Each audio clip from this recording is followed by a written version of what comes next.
"You're not what I expected," he said, and in that moment, Emma Lark knew her carefully constructed lies were about to unravel. She'd come to Copper Creek as a mail-order bride, desperate to escape a past that hunted her like a shadow. Will Carver had promised safety in his letters, but the man standing before her wore a marshal's badge she hadn't anticipated, and secrets had a way of surfacing in small western towns. Their story was about to ignite like wildfire across the prairie. Stay with me until the end, and comment what city you're watching from. I want to see how far our story travels across this wild world. The train's whistle cut through the afternoon heat like a knife through butter, announcing its arrival with a scream that echoed off the rust-colored hills surrounding Copper Creek. Emma Lark pressed her gloved hand against the window, watching the small frontier town materialize through the dust and steam, a collection of wooden buildings that looked like they'd been dropped carelessly onto the prairie and left to fend for themselves against the relentless wind. Her heart hammered against her ribcage, each beat a reminder of the lies folded carefully in her carpetbag. The letters. The promises. The woman she'd pretended to be for the past 6 months, writing to a man she'd never met, crafting a version of herself that was softer, gentler, more suitable for a rancher's wife. What have I done? The thought had plagued her for the entire 3-day journey from St. Louis, growing louder with each mile that separated her from her old life. But there was no going back now. Behind her lay ruin and danger, a gambling debt her late father had left like a curse, men with cold eyes who'd made it clear they'd collect one way or another, and a city that had chewed her up and spit her out with nothing but the clothes on her back and a desperate plan. The train lurched to a stop, and Emma steadied herself against the seat. Through the window, she could see the platform, rough-hewn planks that had weathered countless seasons, a faded sign that read Copper Creek Station in peeling paint, and a handful of people waiting in the shade of the overhang. One man stood apart from the others. Even from this distance, Emma could tell he was the one. Will Carver, her husband-to-be. He stood with a stillness that suggested either patience or resignation, his hat held in work-roughened hands, his gaze fixed on the train with an intensity that made her stomach clench. "Last stop, miss," the conductor said, appearing beside her seat with a kindly smile that crinkled the corners of his weathered eyes. "Copper Creek. You got someone meeting you?" Emma swallowed hard, forcing her voice to remain steady. "Yes, my fiancé." The word felt foreign on her tongue, a lie wrapped in truth. They were engaged, in the technical sense, bound by letters and promises and a desperation that had driven her to answer an advertisement in the St. Louis Gazette. Honest rancher seeking wife, must be of good character, willing to work hard and ready to build a life in the Western Territories. No triflers or gold diggers need apply. She'd laughed when she first read it, a bitter, hollow sound in her empty boarding house room. Good character. If he only knew. But desperation had a way of silencing conscience, and Emma had penned her response that very night, carefully omitting the parts of her story that would have sent any sensible man running. She told him about her love of literature, her skill with a needle, her dreams of a quiet life away from the city's chaos. All true, in their way. She just hadn't mentioned the debts, the threats, the fact that she was running for her life as much as running toward a new one. Now, as she gathered her belongings and prepared to step off the train, Emma caught her reflection in the window glass. Dark hair pinned severely under a simple bonnet, hazel eyes that had seen too much for her 24 years, a dress that was respectable but showed its age in the carefully mended seams. She looked like exactly what she was, a woman with nowhere else to go. The other passengers had already disembarked by the time Emma made her way to the door, her carpetbag clutched in one hand, the other gripping her skirts to keep them from the dusty floor. The conductor offered his hand to help her down, and she took it, stepping out into the Colorado afternoon. The heat hit her first, dry and relentless, so different from the humid summers of St. Louis. Then came the smell, dust and sage, wood smoke and horse, the peculiar scent of a frontier town that existed on the edge of civilization. The platform creaked under her boots as she stood there, suddenly frozen, unable to make her feet carry her forward. Will Carver was walking toward her. Up close, he was nothing like the man she'd conjured in her imagination during those long nights writing letters by candlelight. She'd pictured someone softer somehow, despite his descriptions of ranch work and hard living. But the man approaching her now moved with a kind of controlled power, his shoulders broad beneath a worn cotton shirt, his face weathered by sun and wind into hard planes and angles that might have been handsome if they weren't so severe. And then there was the badge. It caught the sunlight as he moved, a small star of metal pinned to his chest, just visible beneath the edge of his vest. A marshal's badge. Emma's blood turned to ice. No, no, no, no, no. He hadn't mentioned being a lawman, not once in 6 months of correspondence. He'd written about his ranch, his cattle, the land he'd worked to build into something worth having. He'd written about loneliness and hope, about wanting a partner to share the burden and the beauty of frontier life. But never, not once, had he mentioned wearing a badge. Marshal. The very word sent panic skittering down her spine like spiders. Marshals asked questions.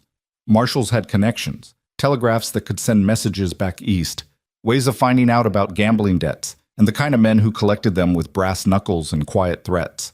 Marshals represented exactly the kind of law and order Emma had been trying to escape. She must have made some sound, a gasp or a whimper, because Will Carver's steps faltered. He was close enough now that she could see his eyes, gray as a winter sky, sharp with intelligence, and something else she couldn't quite name. Disappointment, maybe, or recognition of his own. They stood there, 3 feet apart on the weathered platform, and Emma felt the weight of every lie she'd ever told pressing down on her shoulders like a physical thing. He spoke first, his voice a low rumble that seemed to come from somewhere deep in his chest. Emma Lark? It took her 2 tries to make her voice work. Yes, Mr. Carver, I presume? Something flickered across his face, an emotion gone too quickly to identify. His gaze traveled over her, taking in details she couldn't hide. The mended dress, the worn carpet bag, the way she held herself like a woman ready to bolt at the first sign of danger. When his eyes met hers again, they were guarded, careful. "You're not what I expected," he said quietly. The words stung more than they should have. Emma lifted her chin, calling on every scrap of pride she had left. The afternoon sun blazed behind him, turning his outline into shadow, making it impossible to read his expression clearly. But she could hear everything he hadn't said in those 6 words. The disappointment, the second-guessing, the realization that the woman he'd been writing to existed only in carefully crafted letters. "Neither are you," she replied, and meant it with every fiber of her being. A marshal. Of all the terrible luck, she'd bound herself to a man whose very profession meant scrutiny, questions, the kind of attention she couldn't afford. The urge to turn around, to climb back onto that train and disappear into the vast American landscape nearly overwhelmed her. But the train was already pulling away, its whistle shrieking one last goodbye, and there was nowhere left to run. Will's jaw tightened almost imperceptibly. He settled his hat back on his head, the gesture somehow final, like a decision being made. "Wagons this way," he said, his voice carefully neutral. "Ranch is about an hour's ride." He reached for her carpet bag, and Emma's fingers tightened reflexively on the handle. Everything she owned in the world was in that bag, including the letters she should have burned but couldn't quite bring herself to destroy, letters that proved she'd lied about so many things. "I can manage it," she said, more sharply than she intended. Will's hand dropped back to his side. "Suit yourself." He turned and started walking, clearly expecting her to follow. Emma glanced around the platform one last time, as if the landscape might offer some alternative, some escape from the choice she'd already made. But there was only Copper Creek, a handful of buildings shimmering in the heat, and beyond them, the endless prairie stretching toward mountains that looked close enough to touch, but were probably days away. This was the edge of the world, the place where civilization thinned to almost nothing, where a woman alone would last about as long as a snowflake in July. She followed. The wagon was old but well-maintained, hitched to a pair of horses that looked equally work-worn and cared for. Will loaded her bag into the back with an efficiency that spoke of long practice, then offered his hand to help her up.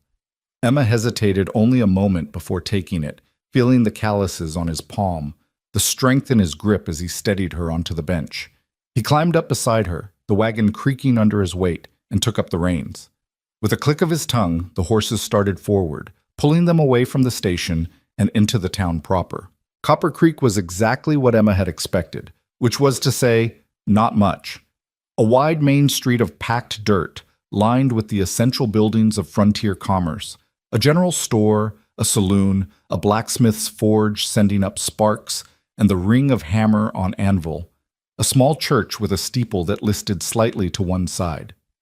People moved along the boardwalks, pausing to watch the wagon pass with the kind of frank curiosity that made Emma's skin prickle. "They're staring," she murmured, keeping her eyes forward. "Small town," Will replied, his attention on the road ahead.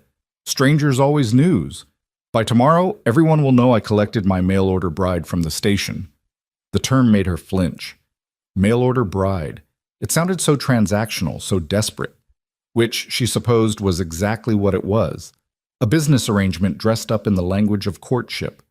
She'd known that when she answered his advertisement, had accepted it as the price of escape. But hearing it spoken aloud made it feel more real, more permanent. "About that," Emma said, gathering her courage. "You didn't mention being a marshal in your letters." Will's hands tightened slightly on the reins, the only sign he'd heard her. They were passing the edge of town now, the buildings giving way to open land dotted with sage and the occasional hardy tree. "Didn't seem important," he said finally. "It's just a job." "It's not just a job," Emma countered. "It's—" She caught herself before she could say too much, reveal too much. "It's dangerous. So's ranching." He glanced at her sidelong, and Emma felt the weight of his scrutiny like a physical touch. "You scared of lawmen, Miss Lark?" The question hung in the air between them, loaded with implications Emma couldn't afford to examine too closely. "I'm scared of a lot of things, Mr. Carver," she said carefully. "Seems to me that's just common sense out here." Something that might have been approval flickered in his expression. "Fair enough." He returned his attention to the road, and Emma felt some of the tension leave her shoulders. They rode in silence for a while. The only sounds, the creak of the wagon, the steady clip-clop of hooves, and the whisper of wind through the grass.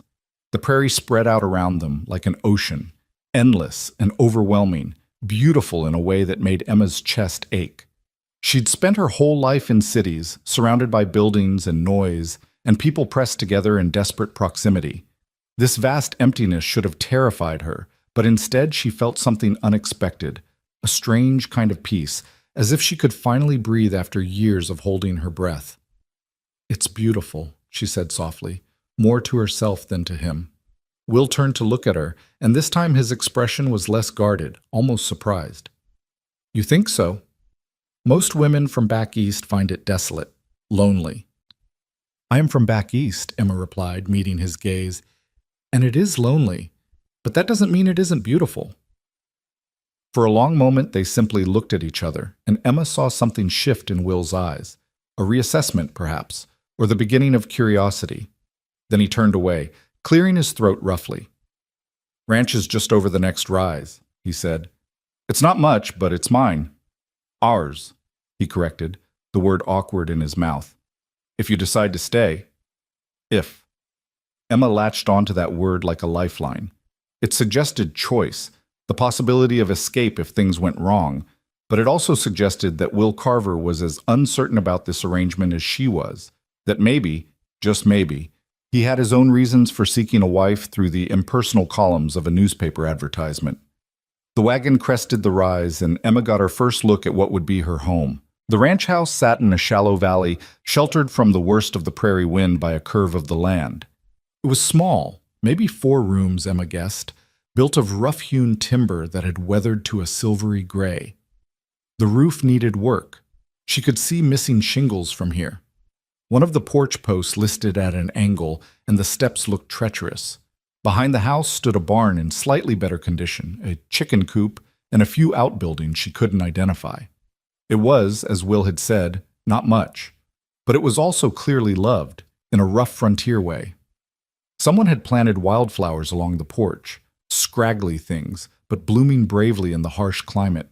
The yard was swept clean, and she could see where attempts had been made to repair the porch railing with fresh lumber. It was the home of a man who worked hard, who did his best with what he had. "Like I said," Will's voice was defensive now, "it's not fancy. I've been meaning to make improvements, but between the ranch and the marshal work, there's not much time for... It's fine, Emma interrupted, and was surprised to find she meant it. It's honest work, honest living. That's more than a lot of people have. Will pulled the wagon to a stop in front of the house and set the brake. He didn't move to get down immediately, just sat there staring at the house as if seeing it through her eyes. Your letters made you sound softer, he said quietly. More delicate. I expected someone who'd take one look at this place and burst into tears. Emma's laugh came out bitter. I'm sorry to disappoint you. Didn't say I was disappointed. Will finally turned to face her fully, and Emma found herself trapped by the intensity of his gaze. Just said you're not what I expected. Neither of us are, seems like. Question is, what do we do about it? It was a fair question, one Emma didn't have an answer for. The smart thing, the safe thing, would be to ask him to take her back to town, to find some other way forward that didn't involve lying to a lawman every day for the rest of her life. But intelligence and safety were luxuries she couldn't afford, not with Victor Maddox's hired thugs probably already on her trail, not with nowhere else to go and winter coming on. We try, she said finally. We made promises in those letters, even if we weren't entirely honest about who we were. Seems to me we owe it to ourselves to see if we can make something real out of them. Will studied her for a long moment, and Emma forced herself to hold his gaze, to let him see whatever he needed to see to make this work. Finally, he nodded once, sharp and decisive. All right then, he said. Let's try. He climbed down from the wagon and came around to her side, offering his hand again. This time, when Emma took it, it felt different. Not just assistance, but a kind of compact, a sealing of the bargain they'd just made. His hand was warm and solid, and for just a moment, Emma let herself imagine what it might be like to have someone solid and steady in her corner, someone who didn't demand more than she could give. Then her feet touched the ground, and reality reasserted itself. She was Emma Lark, or at least that was the name she was using now. She was a liar and a fugitive, bound to a lawman by desperate circumstance and carefully constructed fiction. This wasn't a fairy tale. This was survival, pure and simple. Will retrieved her carpet bag from the wagon bed and gestured toward the house. I'll show you around, then get the horses settled. There's a room upstairs you can use. I've been sleeping down here, so there's no need to worry about... Well, he cleared his throat again, color rising in his weathered cheeks. We'll figure out those arrangements as we go. Emma felt her own face heat. In all her desperate planning, she hadn't thought much beyond escaping St. Louis. The reality of what marriage meant, even an unconsummated one, hit her now with the force of a physical blow. She was expected to share this man's life, his home, eventually his bed. The thought made her throat tight with something between fear and an emotion she couldn't name. That's very considerate, she managed, just practical. Will started toward the house, and Emma followed, taking in more details with each step. The porch creaked alarmingly under their weight. The front door hung slightly crooked on its hinges. But inside the house was clean, Spartan, and clearly the domain of a man living alone, but swept and dusted with a care that spoke of discipline, if not domesticity. The main room served as both kitchen and living area, with a cast-iron stove in one corner, a rough-hewn table with two mismatched chairs, and a worn armchair positioned near the fireplace. Hooks by the door held Will's coat and gun belt. Seeing the pistol sent another jolt of anxiety through Emma's system. Lawmen carried guns for a reason. Kitchen's basic but functional, Will was saying, gesturing around the space.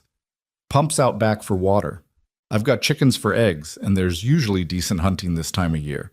Root cellars stocked for winter, but we'll need to put up more vegetables before the frost comes. He led her through a doorway to show her a small bedroom, barely large enough for the single bed and dresser it contained. His room, she realized, noting the masculine clothes folded neatly on the dresser, the gun oil and cleaning supplies beside them, the Bible on the small bedside table.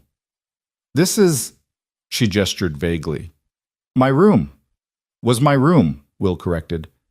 Yours now if you want it. I can sleep in the main room easy enough. Used to it from my marshal days, sleeping where I can. They climbed the narrow staircase to the upper floor, which was little more than a loft divided in half. One side held storage, trunks and boxes, spare lumber, things accumulated over years of frontier living.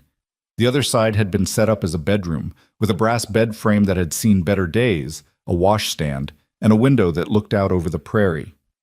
"It's quieter up here," Will said, setting her carpetbag on the bed. "More private. I thought, well, I thought you might like that." Emma walked to the window, looking out at the vast expanse of land painted gold by the lowering sun. Private. Yes, she would need that.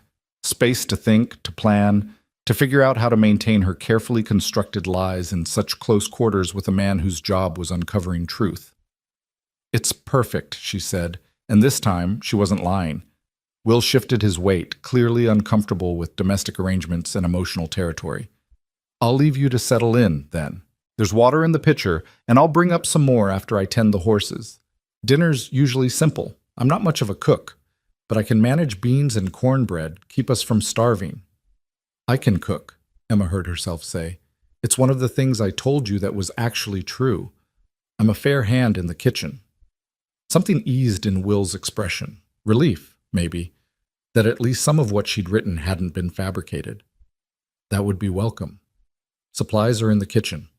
Help yourself to whatever you need." He turned to leave, then paused in the doorway, his broad shoulders nearly filling the frame. "Emma," he said, not looking at her, "I know this isn't what either of us thought we were getting into, but I meant what I said in my letters, the honest parts anyway. I'm looking for a partner, not a servant, someone to build something with. If you can't be that, if you're just looking for an escape, well, I'd rather know now than find out later when it hurts more." The words hung in the air between them, honest and raw, in a way that made Emma's chest constrict. She wanted to tell him the truth, that yes, she was looking for an escape, that she'd lied about almost everything, that she was using him as a shield against a past that would destroy her if it caught up. But the words stuck in her throat, trapped behind layers of self-preservation and fear. "I'll try to be what you need," she said instead, which was perhaps the most honest thing she'd said since stepping off that train. Will nodded slowly, still not looking at her. "That's all anyone can ask, I suppose. We'll make do, one way or another." Then he was gone, his boots heavy on the stairs, the front door opening and closing with a sound of finality that made Emma sink onto the edge of the bed. She was here. She'd actually done it, fled halfway across the country to marry a stranger, to start a life built on lies and desperation. The insanity of it all crashed over her like a wave, and for a moment she couldn't breathe, couldn't think past the enormity of what she'd set in motion. Emma pressed her hands to her face, feeling the tears that wanted to come but wouldn't. She'd cried herself dry weeks ago when she'd realized there was no other way out. Now there was only forward, only survival, only the slim hope that maybe somehow she could make this work long enough to truly disappear into this vast frontier. Through the window, she could see Will crossing the yard toward the barn, his stride purposeful and strong. A marshal and a rancher, alone out here at the edge of civilization. What had driven him to seek a wife through advertisement? What loneliness or desperation had made him willing to bind himself to a stranger based on nothing more than carefully worded letters and hope? They were both running, she realized, both hiding in their own ways. The difference was that Will's secrets probably wouldn't get him killed. Emma stood and began unpacking her meager belongings, hanging the 2 spare dresses she owned in the small wardrobe, arranging her brush and mirror on the washstand. At the bottom of the carpet bag, wrapped in a piece of silk, were the letters. His letters, the ones she should have destroyed but couldn't. She'd read them so many times she practically had them memorized. "Dear Miss Lark," the first one had begun, his handwriting neat and careful. "I received your response to my advertisement, and I confess myself both surprised and pleased. A woman who appreciates Hawthorne and can quote Emerson is a rarity in these parts. I would very much like to continue this correspondence." They'd grown more personal from there, trading thoughts on books and philosophy, on dreams and disappointments. He'd written about the loneliness of frontier life, the way silence could be both blessing and curse. She'd responded with carefully edited truths, sharing her love of learning, her frustration with society's limitations on women, her desire for a life that meant something beyond social obligations and empty promises. And somewhere in those months of letters, something had shifted. What had started as a desperate plan had become almost real, the imagined connection with this man she'd never met, the hope that maybe she could actually build the life she'd been pretending to want. But that was before she'd seen the badge, before she'd realized that the one place she'd thought to find safety might actually be the most dangerous place of all. A knock on the doorframe made her jump. Will stood there, a bucket of water in his hand, his expression carefully neutral. "Thought you might want to wash up before dinner," he said. "Thank you." Emma took the bucket, careful not to let their hands touch this time. "I'll be down shortly to start cooking." Will nodded but didn't move, his gray eyes searching her face as if trying to puzzle out a difficult problem. "Can I ask you something?" Emma's heart stuttered. "Of course." "Why'd you come here? Really?" The question was gentle, but underneath it, Emma heard the lawman, trained to detect lies, to uncover truth. "I know what you wrote in your letters, but standing here now, looking at you, I keep thinking there's more to it. Something you're not saying." For a wild moment, Emma considered telling him everything, about her father's gambling debts, about Victor Maddox and his cold-eyed collectors, about the threat that had sent her running, but fear closed her throat, trapped the words before they could form. "I wanted a different life," she said carefully. "The city was suffocating me. I wanted space, freedom, a chance to be something other than what society expected. That much was true." It wasn't the whole truth, but it wasn't entirely a lie either, and Emma saw Will weighing her words, deciding whether to push or let it rest. "Fair enough," he said finally. "We've all got reasons for the choices we make. Long as you're here honest, long as you mean to try, that's good enough for me." He turned to leave again, then paused. "One more thing. I'm the marshal of Copper Creek and 3 surrounding townships.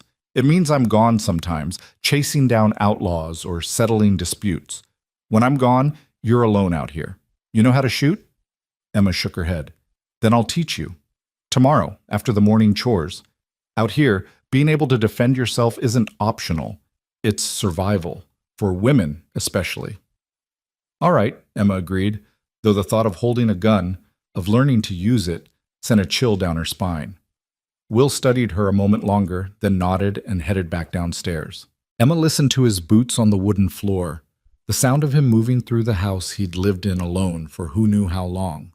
She poured water from the bucket into the wash basin and splashed her face, letting the cool liquid wash away the dust and sweat of travel. In the small mirror above the washstand, her reflection stared back, pale and drawn, eyes too large in a face sharpened by stress and fear. "You can do this," she whispered to herself. "You have to do this." Because the alternative was unthinkable. Going back meant Victor Maddox, meant the kind of debt that could only be paid in blood or worse. It meant the end of everything, including hope. Emma dried her face and straightened her dress, running her hands over the fabric to smooth the wrinkles. Then she headed downstairs to begin her new life, one careful lie at a time. The kitchen was indeed basic, but Will had been truthful about the supplies. The root cellar held potatoes, onions, carrots, and dried beans. There was flour and cornmeal, salt pork, and a few precious tins of preserved tomatoes. Not abundance, but enough. More than enough by Emma's standards.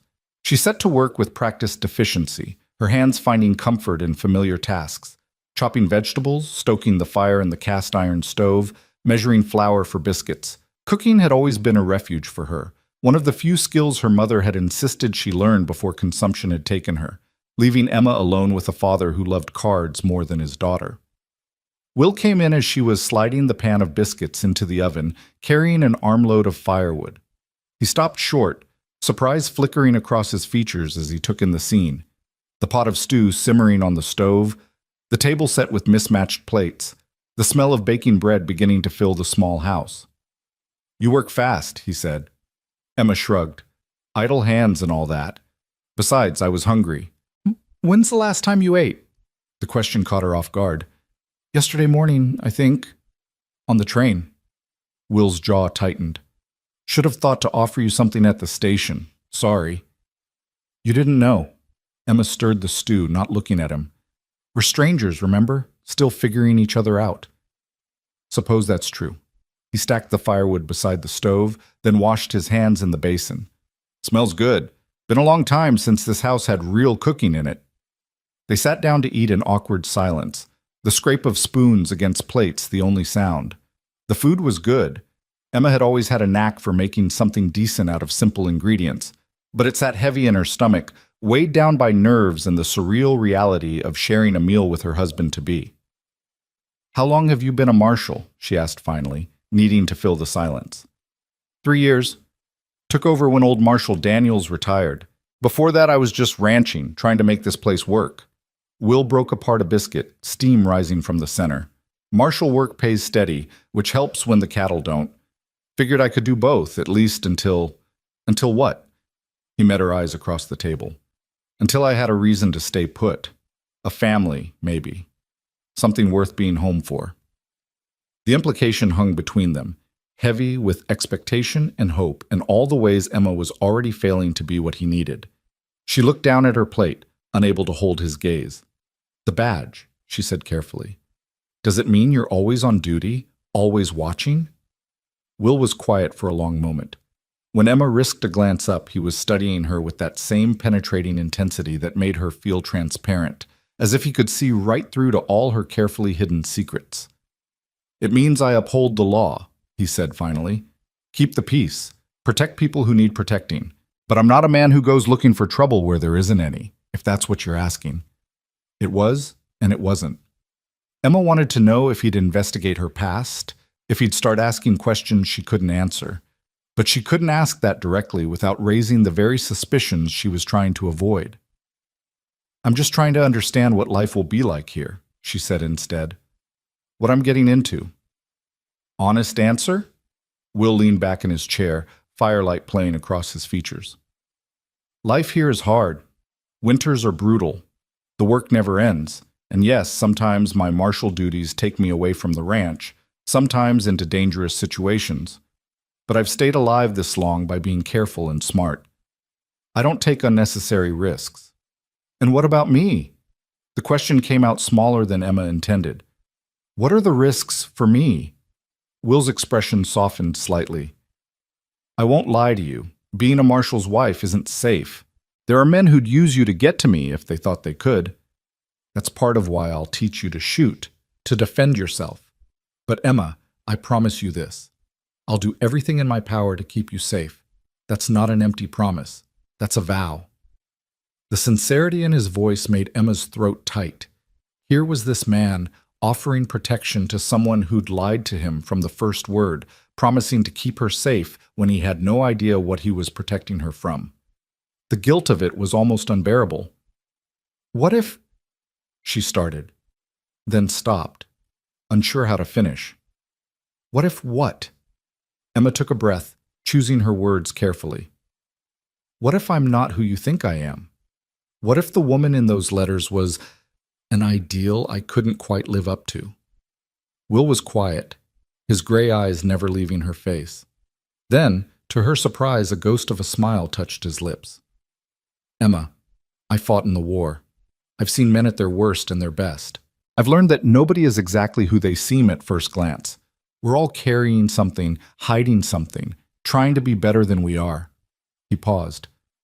"I'm not asking for perfect. I'm just asking for honest effort. Can you give me that?" The question nearly broke her, because no, she couldn't give him honesty, not the kind he deserved. But effort? That at least she could offer. "Yes," she whispered. "I can try." "Then that's enough for now." Will stood, collecting the plates. "You cooked. I'll clean up. That seem fair?" Emma nodded, grateful for the chance to escape to her room, to process everything that had happened in this impossible day. But as she climbed the stairs, she heard Will's voice, quiet and thoughtful. "Emma, for what it's worth, you're not what I expected either, but maybe that's not such a bad thing." She didn't know how to respond, so she didn't. She just kept climbing, each step taking her farther from the life she'd fled and deeper into the uncertain future she'd chosen. In her room, Emma prepared for bed mechanically, her mind racing. Through the floorboards, she could hear Will moving around downstairs, the sound of dishes being washed, the creak of the floorboards as he banked the fire for the night. Normal sounds, domestic sounds, the kind of sounds she'd never thought to hear in her own home. She unpinned her hair and brushed it out, watching the moonlight paint silver patterns across the worn floorboards. Somewhere out there, beyond the prairie, beyond the mountains, Victor Maddox was probably still looking for her. Men like him didn't forgive debts, didn't forget faces. But here, in this small house at the edge of the world, Emma could almost believe she was safe. Almost. A soft knock on the doorframe made her turn. Will stood there, a quilt draped over one arm. "Nights get cold up here," he said, offering it to her. "This should help." Emma took the quilt, noting the careful stitching, the faded but still vibrant pattern. "Did you make this?" "My mother, before she passed." Will's voice was gruff with emotion he was trying to hide. "Seems fitting you should have it. Welcome to the family, such as it is." Before Emma could respond, he was gone, his footsteps retreating down the stairs. She heard the sound of him settling into what must be the armchair, the creak of old wood and leather. Emma spread the quilt over the bed, running her fingers over the stitches. A mother's love, sewn into fabric, given freely to a stranger who'd lied her way into this family. The gesture made her eyes burn with tears she couldn't shed. She climbed into bed, pulling the quilt up to her chin, and stared at the ceiling. Tomorrow she would learn to shoot. Tomorrow she would start the daily work of maintaining this fragile deception. Tomorrow she would try to be the wife Will Carver needed, even as she carried secrets that could destroy them both. But tonight, in this moment, Emma let herself feel something she hadn't felt in months. A fragile, dangerous thing she barely recognized as hope. Dawn came soft and pink across the prairie, painting the sky in shades of rose and gold that Emma had never seen in the city. She woke to the sound of a rooster crowing and the distant lowing of cattle, disoriented for a moment before memory flooded back. Colorado. The ranch. Will Carver and his marshal's badge, and all the lies she'd told to get here. She dressed quickly in the dim light, choosing her sturdier dress, the one that had seen better days but could withstand hard work.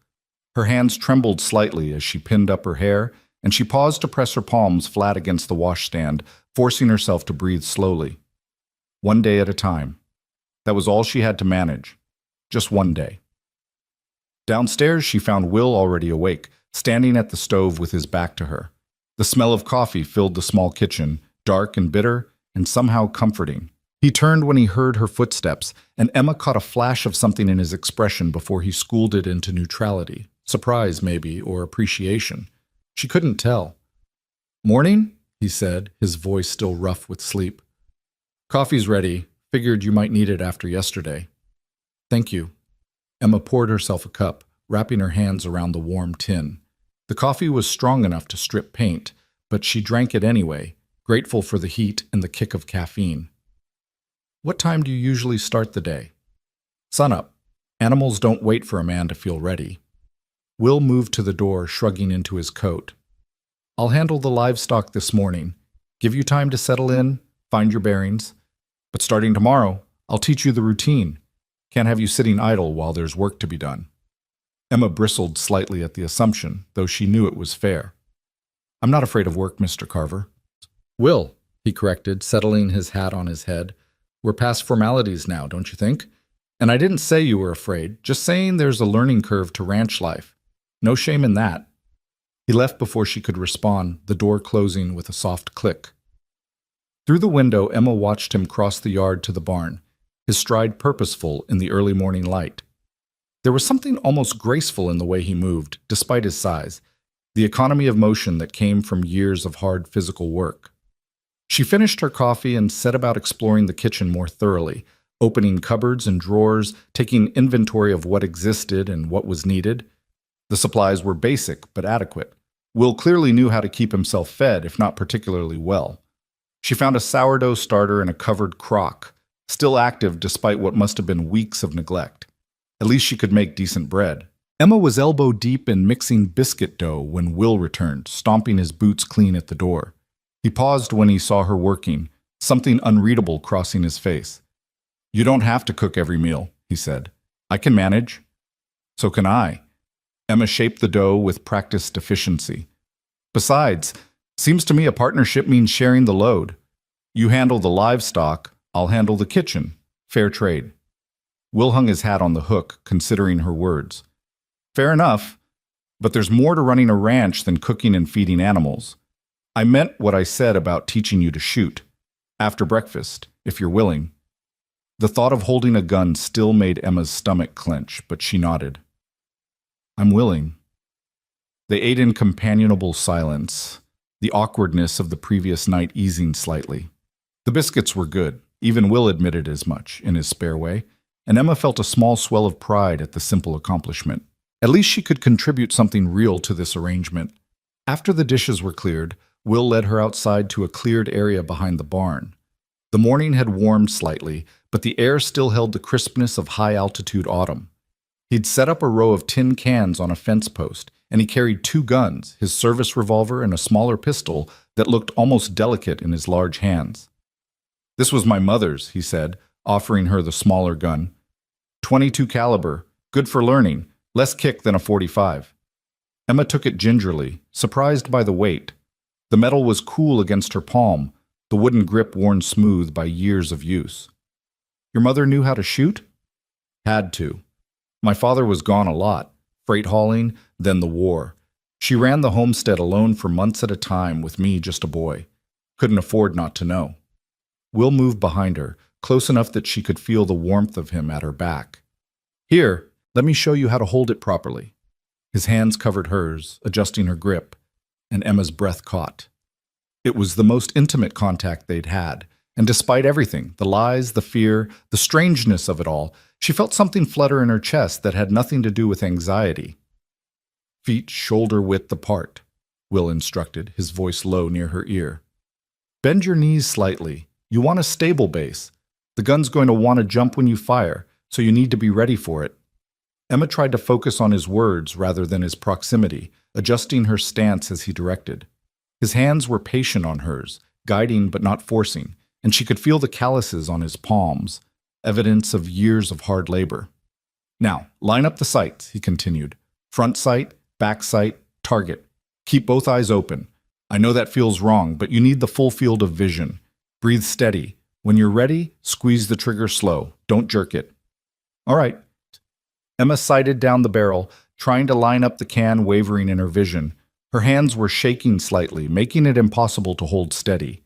Will's hands tightened over hers, steadying them. You're nervous. That's normal. But fear makes you tense, and tension makes you miss. Take a breath. Let it out slow. Find the calm in the center of yourself. Emma closed her eyes for a moment, searching for that calm. It was hard to find with her heart hammering and Will's solid presence behind her and the weight of the gun in her hands, but she thought of the prairie at dawn, the vast quiet of it, and something in her settled slightly. Good, Will murmured. Now try. Emma opened her eyes, found the sight picture, and squeezed the trigger.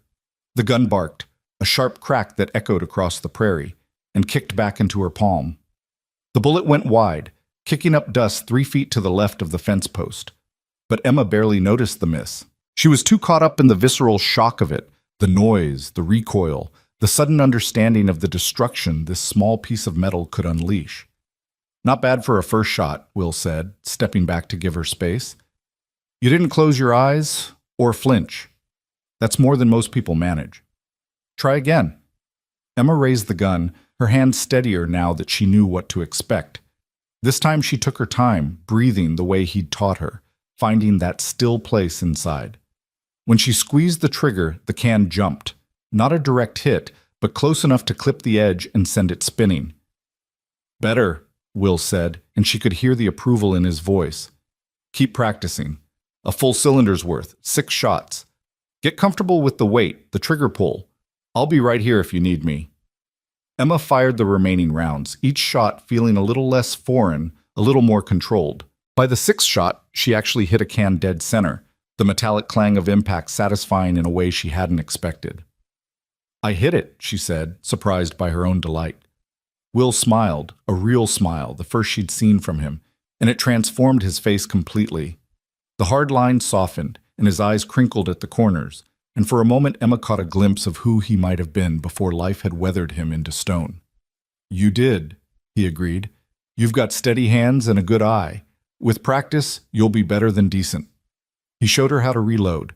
The mechanics of opening the cylinder, ejecting the spent casings, pressing new rounds into the chambers. His patience surprised her. She'd expected a harder taskmaster, someone who would push and criticize. Instead, he taught the way a good teacher should, with calm instruction and genuine encouragement. They spent another hour practicing until Emma's hands were sore and her ears rang despite the cotton Will had given her to stuff in them.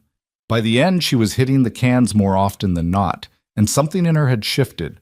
The gun no longer felt quite so foreign in her hands. It felt like a tool, like something she could control. "That's enough for today," Will finally said, taking the pistol from her and checking it with practiced ease. "You did well, better than I expected, honestly." "Because I'm a woman?" Emma asked, an edge of challenge in her voice. "Because you're from the city," Will corrected. "Most city folk, men or women, take to firearms like cats take to water. You've got natural talent, Emma. That's worth acknowledging." The compliment warmed her more than it should have. Emma watched as Will cleaned both guns with the same meticulous care he seemed to bring to everything, his hands sure and steady on the oiled cloth. "Why did you really send for a wife?" The question slipped out before Emma could stop it. "A man like you, capable, with land and a steady job, you could have courted someone local. Why advertise for a stranger?" Will's hand stilled on the gun. For a long moment, he didn't speak, and Emma thought she'd overstepped, pushed too far too fast. But then he sighed, a sound that seemed to come from somewhere deep in his chest. "Same reason you answered the advertisement, I imagine," he said quietly. "Desperation of one kind or another." He set the gun down, meeting her eyes. "The war broke something in me, Emma. Made me hard in ways I don't much like. Women around here, they look at me and see the badge, the gun, the man who brings in outlaws, dead or alive. They don't see someone they want to build a life with. They see danger." "And you thought a stranger might not see that?" Emma asked softly. "I thought a stranger might be willing to look past it, to see whatever else there might be." He picked up the gun again, resuming his cleaning with deliberate focus. "Foolish, maybe, but loneliness makes fools of us all, eventually." Emma felt something crack in her chest, empathy she couldn't afford, understanding she had no right to feel. Because she was using his loneliness, his desperate hope for connection, to hide from her own demons. She was the worst kind of fraud. "I'm sorry," she said, though she wasn't sure exactly what she was apologizing for. Will glanced at her, confusion flickering across his features. "What for?" "For not being what you hoped for. For being just another disappointment." "Who said you were a disappointment?" Will stood, tucking the clean guns into his belt. "You're different than I expected, sure. But disappointment? No. If anything, you're more than I expected. Stronger. That's worth something out here." He started back toward the house, leaving Emma standing in the yard with her thoughts churning. The morning sun had climbed higher, warming the air, and she could hear the sounds of the ranch, chickens clucking, cattle lowing, the wind sighing through the grass. Normal sounds, peaceful sounds, so different from the constant noise of the city. She was following Will back to the house when she heard it, the distant thunder of hoofbeats approaching fast. Will heard it too. He went still, his hand dropping instinctively to his gun, his whole body tensing in a way that spoke of long experience with danger. "Get inside," he said, his voice suddenly hard, all the softness of the morning gone. "Now." "What is it?" Emma asked, even as she moved toward the house. "Don't know yet. But anyone riding that hard either needs help or means trouble." Will's eyes scanned the horizon, tracking the sound. "Either way, you don't want to be caught in the open." Emma had just reached the porch when the rider came into view. A boy, no more than 16, hunched low over his horse's neck, riding like the devil himself was on his heels. He pulled up hard in the yard, his horse blowing and sweating, foam flecking its mouth. "Marshal Carver," the boy gasped, nearly falling from the saddle. "You gotta come quick. There's been a killing in town. Deputy Hayes sent me to fetch you." Will's face went grim. "Who's dead?" "Sam Porter, sir, the bank clerk. Found him this morning behind the saloon, throat cut ear to ear. Hayes says it looks like robbery, but there's something strange about it, something he wants you to see." Emma felt the blood drain from her face. A killing. Murder. Exactly the kind of thing that would bring scrutiny, questions, the kind of attention she couldn't afford. And Will would have to go. It was his job, his duty. "Saddle my horse," Will told the boy, then turned to Emma. "I have to go. Could be a few hours, could be all day. You'll be all right here?" "I'll manage," Emma said, though her voice sounded thin even to her own ears. Will studied her for a moment, and she wondered what he saw. Fear, certainly, but of what? Of being alone? Or of what his investigation might uncover? "Lock the doors," he instructed. "Don't open them for anyone but me. The rifle's above the mantel, loaded. You remember what I taught you?" Emma nodded, not trusting her voice. "Good." Will hesitated, as if he wanted to say something more, but the boy was already leading his horse from the barn, saddled and ready. "I'll be back as soon as I can." Then he was mounting up, settling his hat low, transforming before her eyes from the patient teacher into something harder, colder, the lawman, the hunter. He wheeled his horse and took off at a gallop, the boy struggling to keep pace, and within moments they were just dust on the horizon. Emma stood on the porch, watching until she couldn't see them anymore, her heart hammering against her ribs. A murder in Copper Creek. A bank clerk with his throat cut. It probably had nothing to do with her, nothing to do with Victor Maddox or the debt she'd fled. Probably just frontier violence, the kind of casual brutality that happened in towns where law was thin and life was cheap. Probably. But Emma had learned the hard way that coincidence was often just danger wearing a disguise. She went inside and locked the door as Will had instructed, then stood in the center of the quiet house, trying to calm her racing thoughts. Sam Porter. The name meant nothing to her. She'd never been to Copper Creek before yesterday, never met anyone in this town. There was no reason for this killing to have anything to do with her past.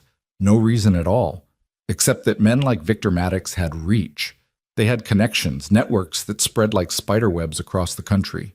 They had ways of finding people who didn't want to be found. Emma moved to the window, peering out at the empty yard, the prairie beyond. She was alone here, truly alone, in a way she'd never been in the city. No neighbors within shouting distance, no crowded streets to disappear into. Just her and the vast wilderness and a rifle she barely knew how to use. The hours crawled by with agonizing slowness. Emma tried to occupy herself with housework, sweeping floors that didn't need sweeping, organizing cupboards that were already organized. She made bread because her hands needed something to do, kneading the dough with more force than necessary, trying to work out the anxiety that coiled in her stomach like a snake. By the time the bread was baking, filling the house with its warm, yeasty smell, Emma's nerves were stretched to breaking. She found herself pacing, unable to settle, jumping at every sound. The creak of the house settling, the scratch of windblown sage against the wall, the distant cry of a hawk. She was standing at the window, watching the road for any sign of Will's return, when she saw it.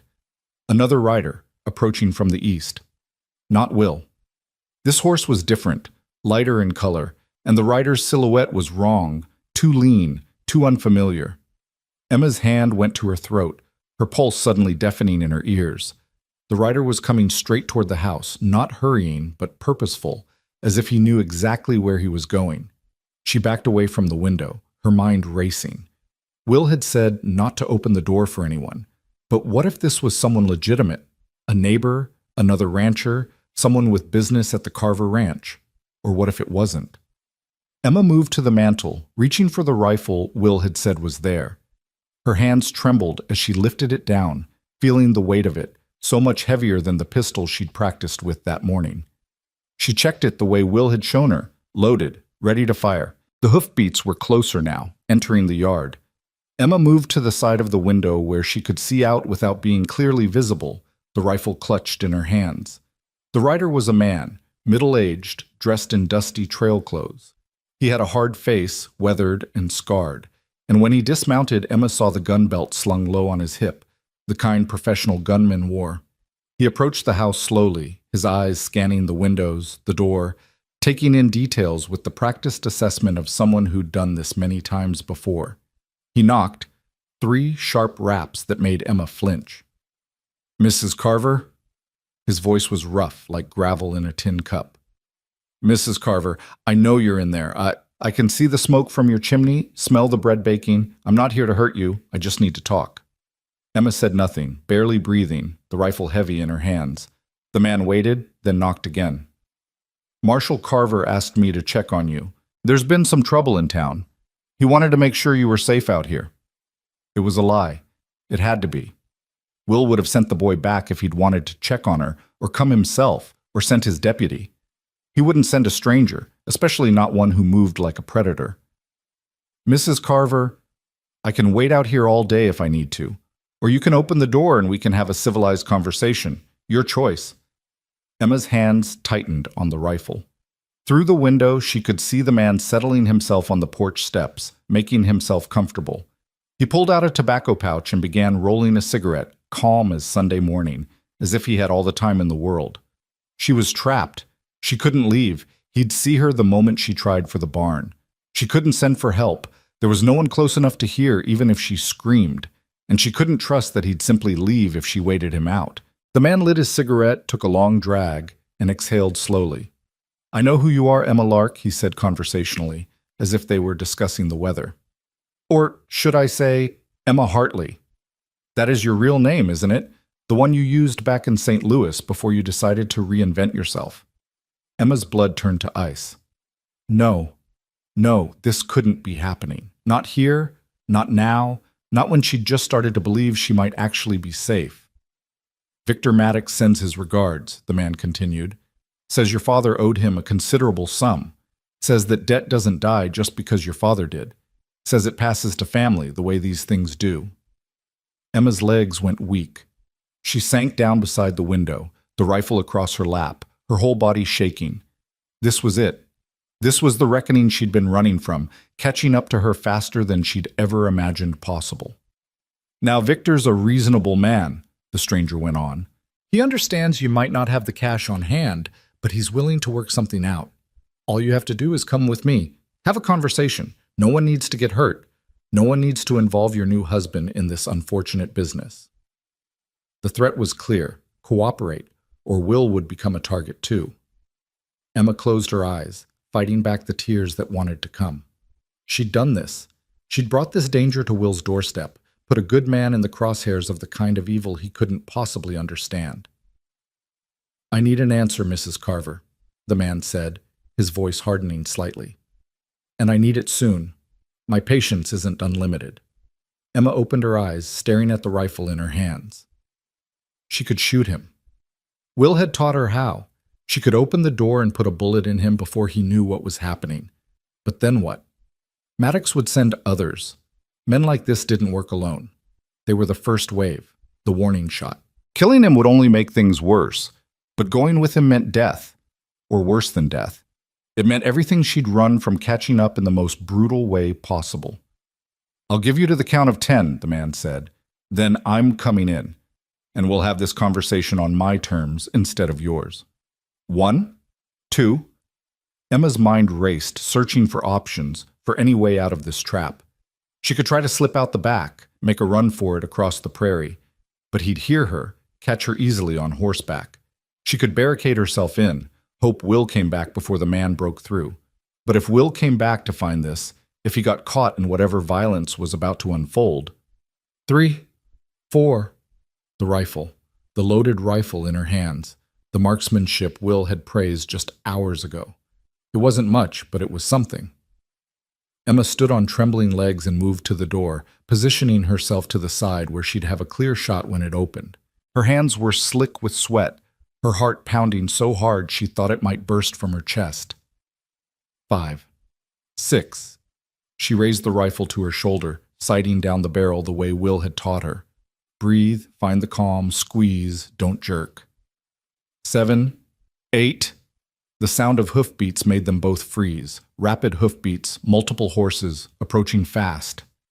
Emma risked a glance through the window and felt hope flare painfully bright in her chest. Will. And 2 other men wearing badges, deputies, she guessed, or fellow lawmen from neighboring towns. The stranger on the porch stood quickly, his hand dropping to his gun. But he was outnumbered, and he knew it. Emma watched him calculate the odds, saw the moment he decided discretion was the better part of survival. We'll talk again, Mrs. Carver, he called out, loud enough for her to hear through the door. Real soon. Then he was mounting up, spurring his horse toward the eastern road, riding hard. Will shouted something and one of the other men took off in pursuit, but Emma could already tell it was futile. The stranger had too much of a head start, and his horse was fresh. Will dismounted in a cloud of dust and took the porch steps 2 at a time. Emma, Emma, open the door. It's me. Emma's legs wouldn't work. She stood there, frozen, the rifle still raised, her whole body shaking with reaction. Emma, please. I need to know you're all right. The desperation in his voice finally penetrated the fog of shock. Emma lowered the rifle with trembling hands and fumbled with the lock. The moment the door opened, Will was there, his hands on her shoulders, his eyes scanning her face with an intensity that was almost painful. Are you hurt? Did he touch you? The questions came rapid fire, urgent, and beneath the professional concern, Emma heard something else, genuine fear, raw and undisguised. I'm fine, she managed. He just talked, through the door. Will's jaw clenched. What did he say? Emma's mind went blank. She couldn't tell him the truth, that the man had called her by her real name, mentioned Maddox, made it clear her past had found her. But she couldn't think of a convincing lie, not with Will's gray eyes boring into hers, reading her the way a lawman learns to read people. He said, she swallowed hard. He said he knew I was alone, that there was trouble in town. He wanted me to open the door. It wasn't quite a lie, but it wasn't the truth either, and Emma saw Will's eyes narrow slightly, catching the evasion. But before he could press her, the remaining deputy called from the yard. Marshal, we found something. Will hesitated, clearly torn between his duty and his concern for Emma. You're sure you're all right? You're not hurt? I'm sure. He studied her a moment longer, then nodded reluctantly. Lock the door behind me. I'll be right outside, but lock it anyway. Emma did as he asked, then watched through the window as Will joined his deputy. The man was holding something, a piece of paper it looked like, and whatever was written on it made Will's whole body go rigid. He snatched the paper, read it, then crushed it in his fist with a violence that made Emma flinch. He said something to the deputy, she couldn't hear what, and the man nodded and headed toward the barn. Then Will was striding back to the house, the paper still clenched in his hand, his expression thunderous. Emma unlocked the door before he could knock. Will came inside, kicked the door shut behind him, and stood there for a moment, visibly trying to control his anger. What is it? Emma asked, though she wasn't sure she wanted to know. Will slowly unclenched his fist, smoothing out the crumpled paper. When he held it out to her, Emma felt her heart stop. It was a wanted poster. Old, yellowed with age, the sketch crude but recognizable. And the name at the bottom made her blood run cold. Emma Hartley, wanted for theft and fraud. $500 reward. The silence stretched between them, heavy and damning. Emma couldn't speak, couldn't move, couldn't do anything but stare at the evidence of everything she'd tried to hide. Is it true? Will's voice was quiet, dangerously controlled. Is Emma Lark even your real name? Emma's mouth opened, but no words came out. What could she say? The truth would condemn her. A lie would only make it worse. She was caught, trapped as thoroughly as if the stranger had put her in chains. Emma. Will's voice cracked slightly on her name. I need you to talk to me. I need you to tell me what's going on. Because right now, I've got a dead man in town, a wanted fugitive in my house, and a stranger who knows things he shouldn't, and I can't protect you if I don't know what I'm protecting you from. Protect. The word cut through Emma's panic like a knife. Even knowing what he knew, even holding evidence of her crimes in his hand, Will's first instinct was still to protect her. It broke something in her, the last wall she'd built around the truth. My name is Emma Hartley, she said, her voice barely above a whisper, and I'm not who I said I was. The words hung in the air between them like smoke from a gunshot, impossible to take back. Emma watched Will's face, saw the muscles in his jaw work as he processed what she'd just admitted. The wanted poster crinkled in his grip, and for a long moment the only sound was the ticking of the clock on the mantel and Emma's ragged breathing. Go on, Will said finally, his voice carefully controlled. Too controlled. The kind of calm that came before a storm. Emma wrapped her arms around herself, suddenly cold despite the warmth of the house. My father was a gambler, a good one, for a while. But the luck turned, the way it always does, and he started borrowing money from the wrong people.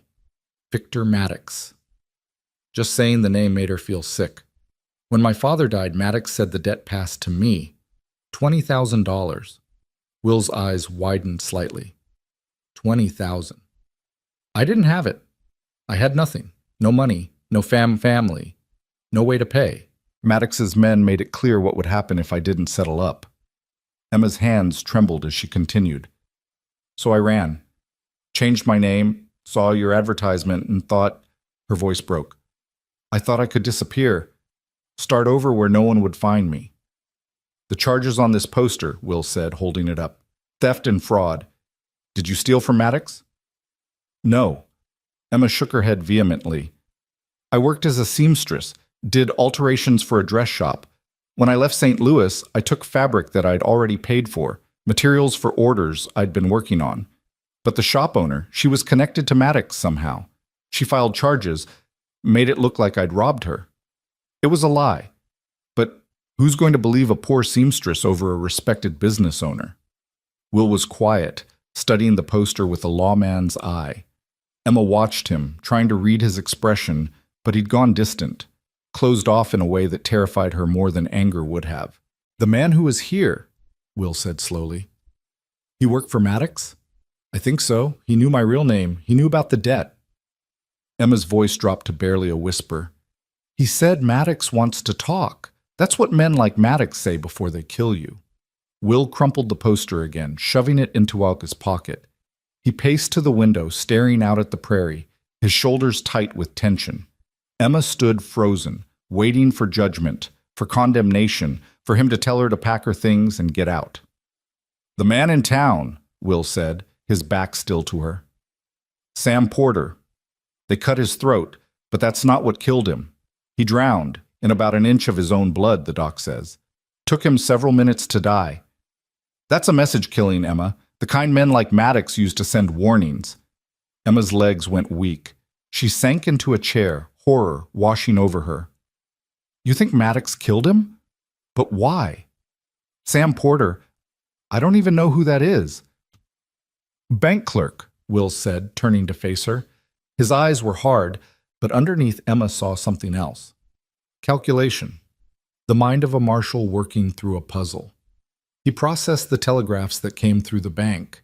If someone sent a message asking about you, inquiring whether a woman matching your description had arrived in Copper Creek, Sam would have been the one to see it. Understanding dawned, cold and sickening. They killed him because he knew I was here, or because he wouldn't tell them where you went. Either way, a man is dead because of you. Will's words were brutal, but his tone wasn't accusatory, just stating facts the way a lawman did. Actually dead, Emma. Not theory, not possibility. His wife found him this morning. His wife, who's now a widow because you brought your trouble to my town. The guilt nearly crushed her. Emma put her face in her hands, fighting back sobs that wanted to tear free. I'm sorry, God. I'm so sorry. I never meant for anyone to get hurt. I just wanted to survive. I know. Will's voice softened slightly. I've seen enough desperate people to recognize it when I see it. You're running scared, Emma. Have been since you stepped off that train. I should have seen it sooner. Emma looked up at him through tears. What are you going to do? The question hung between them, loaded with possibilities. He could arrest her, take her in on the wanted poster charges. He could send her back to St. Louis to face Maddox and whatever fate waited there. He could simply tell her to leave, to take her lies and her danger somewhere far away from Copper Creek. Will crossed the room and dropped into the chair across from her. He looked tired suddenly, the weight of too many hard decisions showing in the lines of his face. Tell me everything, and I mean everything this time, Emma. No more lies, no more half-truths. I can't help you if I don't know what we're dealing with. The we're nearly undid her. Even now, knowing what he knew, Will was still thinking in terms of partnership, of facing this together. So Emma told him. She told him about her father's slow descent into gambling addiction, about her mother's death from consumption when Emma was 16, about trying to hold together a life that was falling apart piece by piece. She told him about Maddox, about the first time his men had come to collect, about the threats that started subtle and grew progressively more violent. She told him about the dress shop job, about saving every penny, about the desperate hope that she could somehow pay off the debt before it was too late. "I was going to do it," she said, her voice thick with unshed tears. "I was going to pay him. I had almost $800 saved. It would have taken years to pay off the full debt, but it was a start, proof of good faith. But then my landlady told me 2 men had been asking about me, showing her a picture, offering money for information. I knew what that meant. Maddox was done waiting. So you ran," Will finished. "So I ran. I took what little I had and bought a train ticket west, changed my name, answered your advertisement." Emma met his eyes, forcing herself to hold his gaze. "I'm not a thief, Will. I'm not a criminal. I'm just someone who made the mistake of loving a father who loved gambling more than he loved his daughter." Will was quiet for a long moment, absorbing everything she'd told him. Outside, Emma could hear the deputy moving around, probably seeing to the horses. Normal ranch sounds, ordinary life, while inside this room her entire future balanced on a knife's edge. "This poster," Will said finally, pulling it from his pocket and smoothing it out on the table between them. "It's old, at least 2 years, I'd guess. And the charges are minor, theft of goods valued at less than $200, fraud for using a false name. That's not hanging offenses, Emma. That's maybe a few months in jail, a fine." "Maddox would kill me before I ever saw the inside of a jail cell," Emma said. "You know how men like him work. They own judges, sheriffs, anyone who matters. The law is just a tool they use to get what they want." "Not out here," Will's voice hardened. "Not in my territory. I don't care how much reach Maddox thinks he has. This is my jurisdiction, and I enforce the law here. No one else."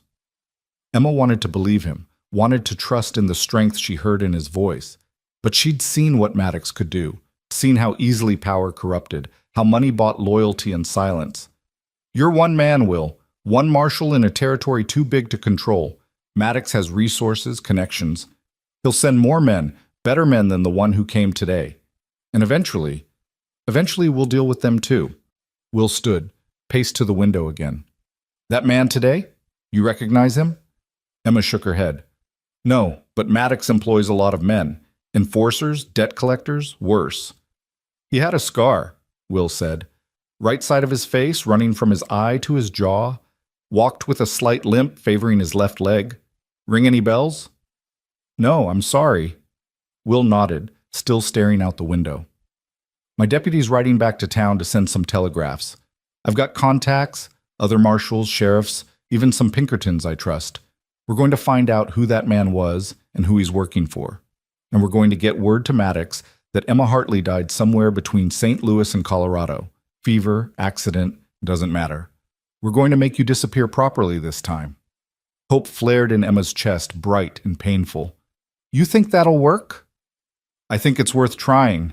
Men like Maddox, they're businessmen at heart. Bad business, sure, but still business. If he thinks you're dead, if there's no profit in chasing you anymore, he'll write off the debt and move on. He's got other people to squeeze, other money to collect." "And if he doesn't believe it?" Will turned from the window, and the look in his eyes made Emma's breath catch. It was pure steel, the expression of a man who'd faced down death more times than he could count and come out standing. "Then we make him believe it, whatever it takes." The promise in those words should have frightened her. Instead, Emma felt something loosen in her chest, the constant tension that had been her companion since fleeing St. Louis, the fear that had driven every decision, every lie. For the first time in months, she wasn't alone in this fight. "Why are you helping me?" The question came out raw, confused. "I lied to you. About everything. My name, my past, my reasons for coming here. I brought death to your town. Why don't you just arrest me and be done with it?" Will was quiet for a moment, and when he spoke, his voice was softer than Emma had ever heard it. "Because I understand running, Emma. I understand being so desperate for a new start that you'll do things you never thought yourself capable of. I understand lying to survive." He paused, something painful crossing his face. "During the war, I did things I'm not proud of, things that keep me up at night. And when it was over, when I came back here, I had a choice. Let those things define me, or try to build something better, something worth the lives it costs to survive. Emma stood slowly, moved closer to him. What did you do? Doesn't matter now. What matters is I made a choice to be better than my worst moments, and I'm offering you the same chance. Will met her eyes, and Emma saw the raw honesty there, the weight of old sins and hard-won redemption. But it starts with truth, Emma. No more lies between us. Can you do that? Could she? Emma had been lying for so long, to Maddox's men, to herself, to Will, that truth felt foreign, dangerous. But looking at this man who'd shown her more grace than she deserved, who'd offered protection when he could have offered judgment, she found herself nodding. I can try, she said. That's all I can promise, but I'll try. That's enough. Will held out his hand, and after a moment's hesitation, Emma took it. His grip was firm, warm, and Emma felt the calluses that spoke of honest work, honest living. Partners, then, for real this time. Partners, Emma agreed and meant it. They stood like that for a moment, hands clasped, an understanding passing between them that went deeper than words. Then Will released her hand and moved toward the door. I need to get back to town, see what else my deputies found. You'll be safe here. I'm leaving Jenkins on watch.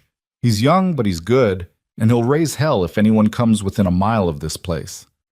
What about you? Emma asked. If Maddox's men are in Copper Creek, then they'll find out what happens when they bring their trouble to my territory. Will settled his hat on his head, checked his gun with the automatic gesture of a man who'd done it 1,000 times. Lock the door behind me. Don't open it for anyone but Jenkins or me. And Emma? He paused in the doorway.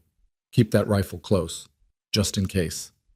Emma nodded, fear and gratitude warring in her chest. She watched him cross the yard to where a young deputy stood waiting. Jenkins, she assumed. They spoke briefly, Will's gestures sharp and commanding, and then Will was mounting up, riding back toward town at a pace that spoke of urgency. Jenkins approached the house, and Emma saw what Will had meant about young. The deputy couldn't have been more than 22, with a smooth face and earnest eyes. But he carried himself with the careful alertness of someone who'd learned not to take safety for granted. Mrs. Carver, he said, touching his hat. Marshall says I'm to keep watch. I'll be right outside if you need anything. Thank you, Emma said, though the title, Mrs. Carver, felt like just another lie. They weren't married yet, might never be now that Will knew the truth.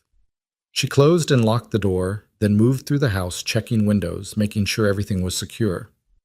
The rifle went back above the mantel, but Emma kept the pistol Will had given her that morning close at hand.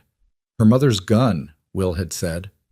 The thought made her chest tight, that he'd trusted her with something so personal even before he'd known who she really was. The afternoon stretched long and anxious. Emma tried to occupy herself with ordinary tasks, finishing the bread, preparing vegetables for dinner, sweeping floors that didn't need sweeping. But her mind kept circling back to Sam Porter, to the man with the scarred face, to Maddox and the long reach of his vengeance. She was peeling potatoes when she heard horses again, multiple riders this time, approaching at a steady pace. Emma's heart jumped, and she grabbed the pistol, moving to the window.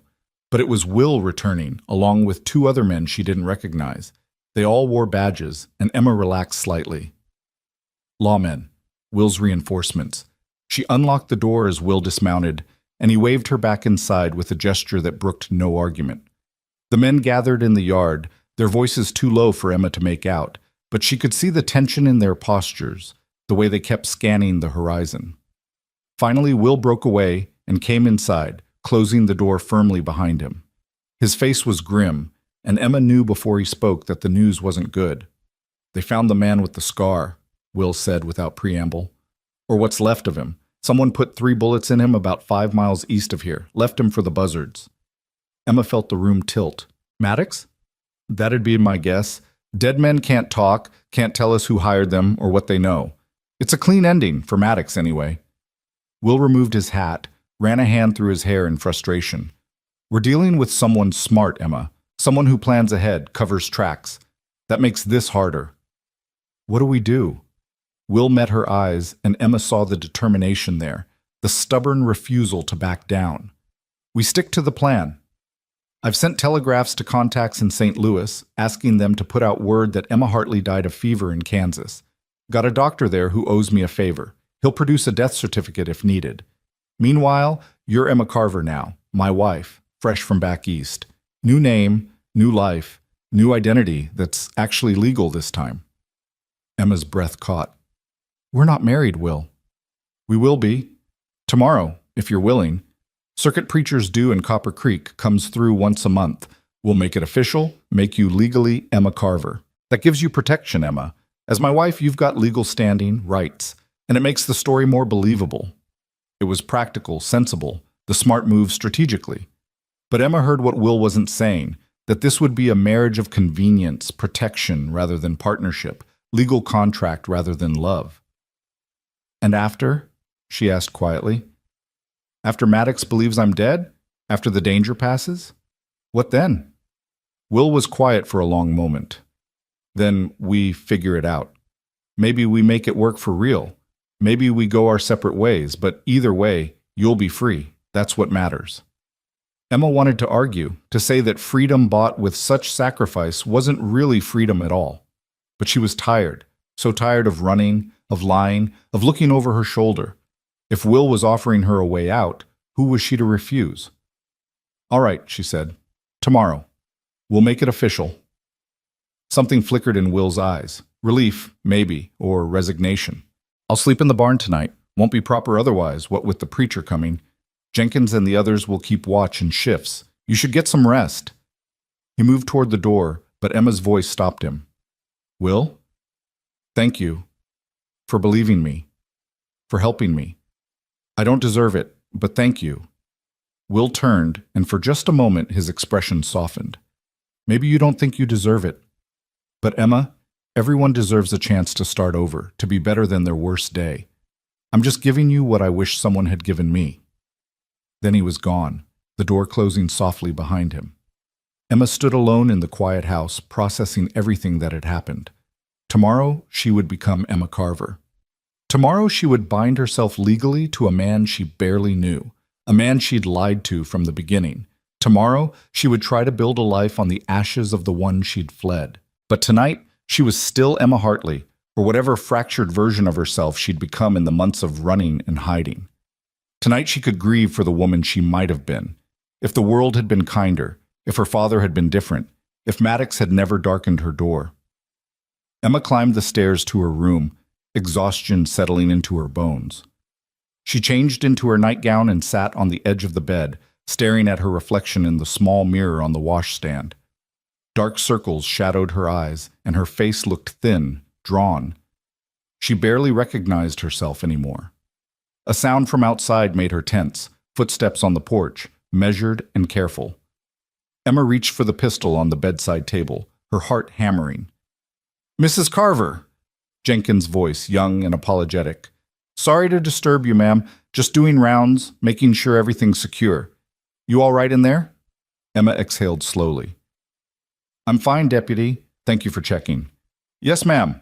I'll be right outside if you need anything. Try to get some rest. Rest. As if sleep were possible with everything churning in her mind.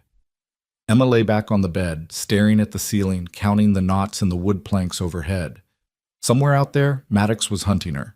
Somewhere out there, men were dying because she'd been desperate enough to run. And tomorrow she would marry a man who deserved better than a wife built on lies and desperation. But maybe, and this was the thought that kept circling back, persistent as a prayer, maybe Will was right. Maybe everyone deserved a chance to be better than their worst moments. Maybe redemption was possible, even for someone like her. Emma closed her eyes, and for the first time in months, she let herself imagine a future that didn't involve running. She imagined learning to really shoot, to ride, to work this land beside a man who'd shown her more grace than she'd ever known. She imagined becoming Emma Carver in truth, not just in name. She imagined being worthy of the protection Will offered, of the trust he placed in her despite everything. It was a fragile dream, as insubstantial as morning mist, but it was something, and right now something was more than she'd had in a very long time. Sleep came eventually, fitful and full of shadows. Emma dreamed of running through endless prairie, of hands reaching for her that she could never quite escape, of a voice calling her name. Emma, Emma. But she could never tell if it was Maddox or Will or some ghost of her former self. She woke to gray dawn light and the sound of roosters crowing. For a disoriented moment, Emma couldn't remember where she was. Then it all came flooding back. The ranch, Will, the wedding that would happen today if she had the courage to go through with it. Emma rose and dressed carefully in her best dress, dark blue calico with white trim, respectable, if not fancy. She pinned her hair up with more care than usual, as if proper grooming could somehow make her more worthy of what was about to happen. Her hands trembled slightly as she worked, and she had to start over twice when pins slipped free. Downstairs, she found Will already up, standing at the stove making coffee. He'd changed into clean clothes, still working attire, but the shirt was pressed and his hair was neatly combed. He looked up when she entered, and something passed between them, an acknowledgement of what this day meant. "Morning," he said quietly. "Coffee's almost ready." "Thank you." Emma moved to help, needing something to do with her hands. "What time is the preacher coming?" "Noon. Gives us time to get into town, handle some business first." Will poured 2 cups of coffee, handed one to her. "I need you to sign some papers, transferring property rights, establishing you as my legal next of kin. Protection, in case anything happens to me." The casual way he mentioned his potential death made Emma's stomach clench. "Will, you don't have to—" "Yes, I do." His voice was firm. "This is my choice, Emma. I'm going into this with my eyes open. I need to know that if something happens, you'll be taken care of. The ranch, the savings I've put aside, it should go to you. You're going to be my wife, legally and officially. That means something." Emma's throat tightened. "Even though it's not real? Even though we're only doing this for protection?" Will set down his coffee cup, turned to face her fully. "Who says it's not real? Maybe it didn't start the way most marriages do. Maybe we're doing this for practical reasons.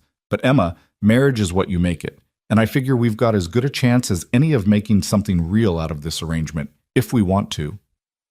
The "if we want to" hung in the air between them, a question neither of them was quite ready to answer. Emma looked at this man, this steady, solid man who'd offered her salvation when she deserved condemnation, and felt something shift in her chest. Not love, not yet, but the possibility of it, the fragile hope that maybe, somehow, they could build something genuine from this foundation of necessity and lies. "I want to try," she said softly, "if you're willing to try with me." Will's expression softened, and he reached out, tucking a loose strand of hair behind her ear in a gesture so gentle it made Emma's eyes sting. "Then we'll try. Together." They finished their coffee in companionable silence, the awkwardness of the previous days easing into something that felt almost comfortable. Will made breakfast, simple fare of eggs and bacon, bread from yesterday's baking, and they ate together as the sun climbed higher, painting the prairie in shades of gold. Jenkins came in as they were finishing, looking tired but alert.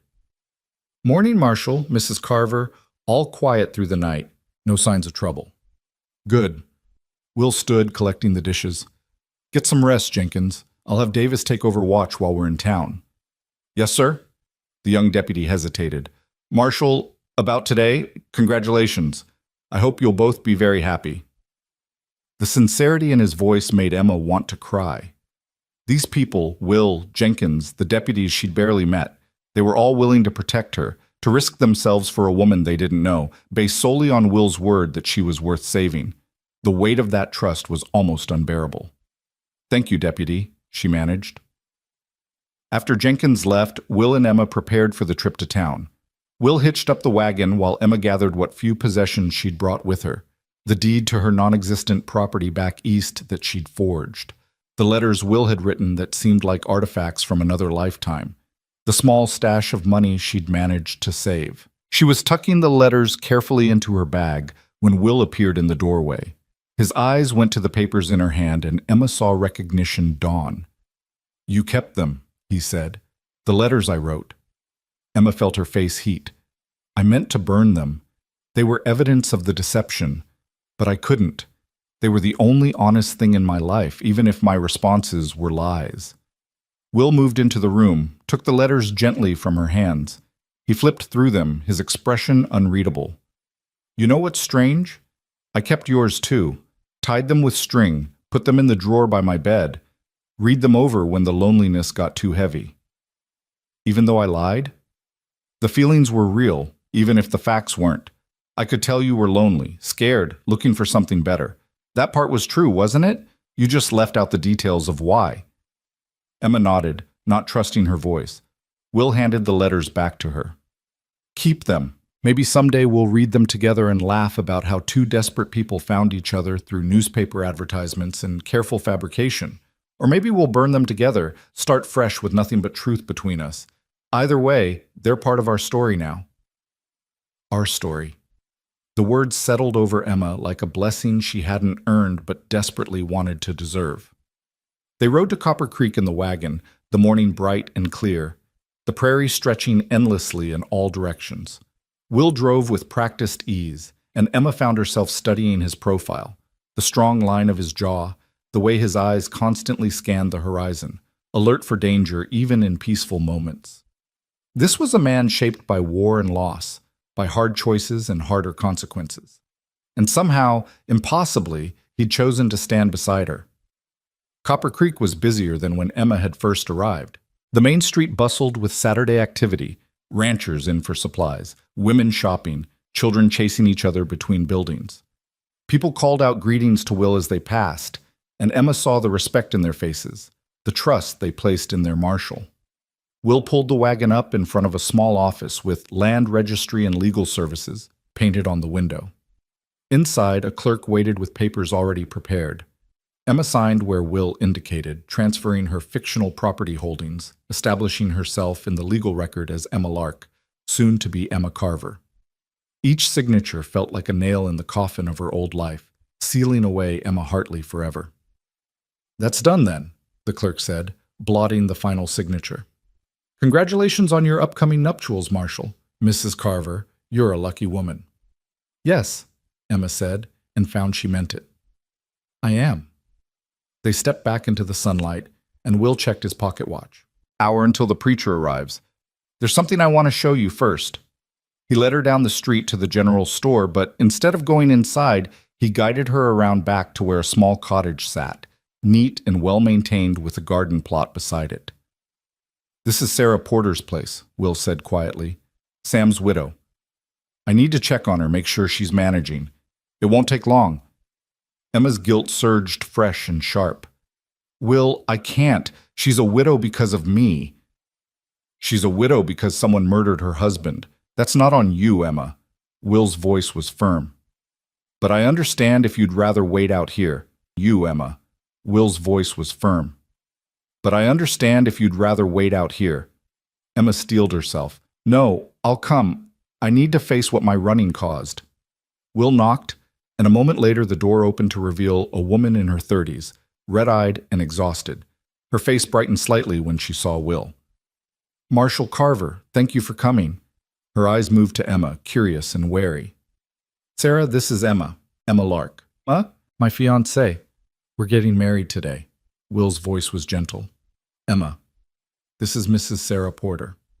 Emma extended her hand, forcing herself to meet Sarah's eyes despite the shame burning in her chest. "I'm so sorry for your loss, Mrs. Porter. I can't imagine what you're going through." Sarah took her hand, her grip surprisingly strong. "Thank you. Sam was a good man. Didn't deserve what happened to him." Her voice broke slightly, and she withdrew her hand to wipe her eyes. "Sorry, I keep thinking I've cried myself empty, but then it starts again." "No apologies needed," Will said. "How are you managing? Is there anything you need?" "The church ladies have been wonderful. Too wonderful, really. I can't eat all the food they've brought, but, Marshal, I remembered something about the day Sam died." Sarah's voice dropped. "He came home for lunch that day, which wasn't usual. He was agitated, kept looking out the window like he expected someone. I asked what was wrong, but he said it was bank business, nothing for me to worry about." Will leaned forward slightly. "Did he say what kind of business?" "No, but he had a paper with him, a telegram, I think. He burned it in the stove before he left, but I saw part of it first. It had a name on it, Emma something. Emma Hartley, maybe. I can't be sure." Emma felt the blood drain from her face. Will's hand found hers, squeezed gently in warning or comfort. She couldn't tell which. "That's helpful, Sarah," Will said, his voice steady. "If you remember anything else, anything at all, you let me know. Day or night, you send word." Sarah nodded, then seemed to really see Emma for the first time. "Emma, you said? That's a coincidence, the name being the same." "Common enough name," Will interjected smoothly. "Emma, we should go. Don't want to be late for our own wedding." He tipped his hat to Sarah. "You take care, Mrs. Porter. And remember, anything you need, you send word."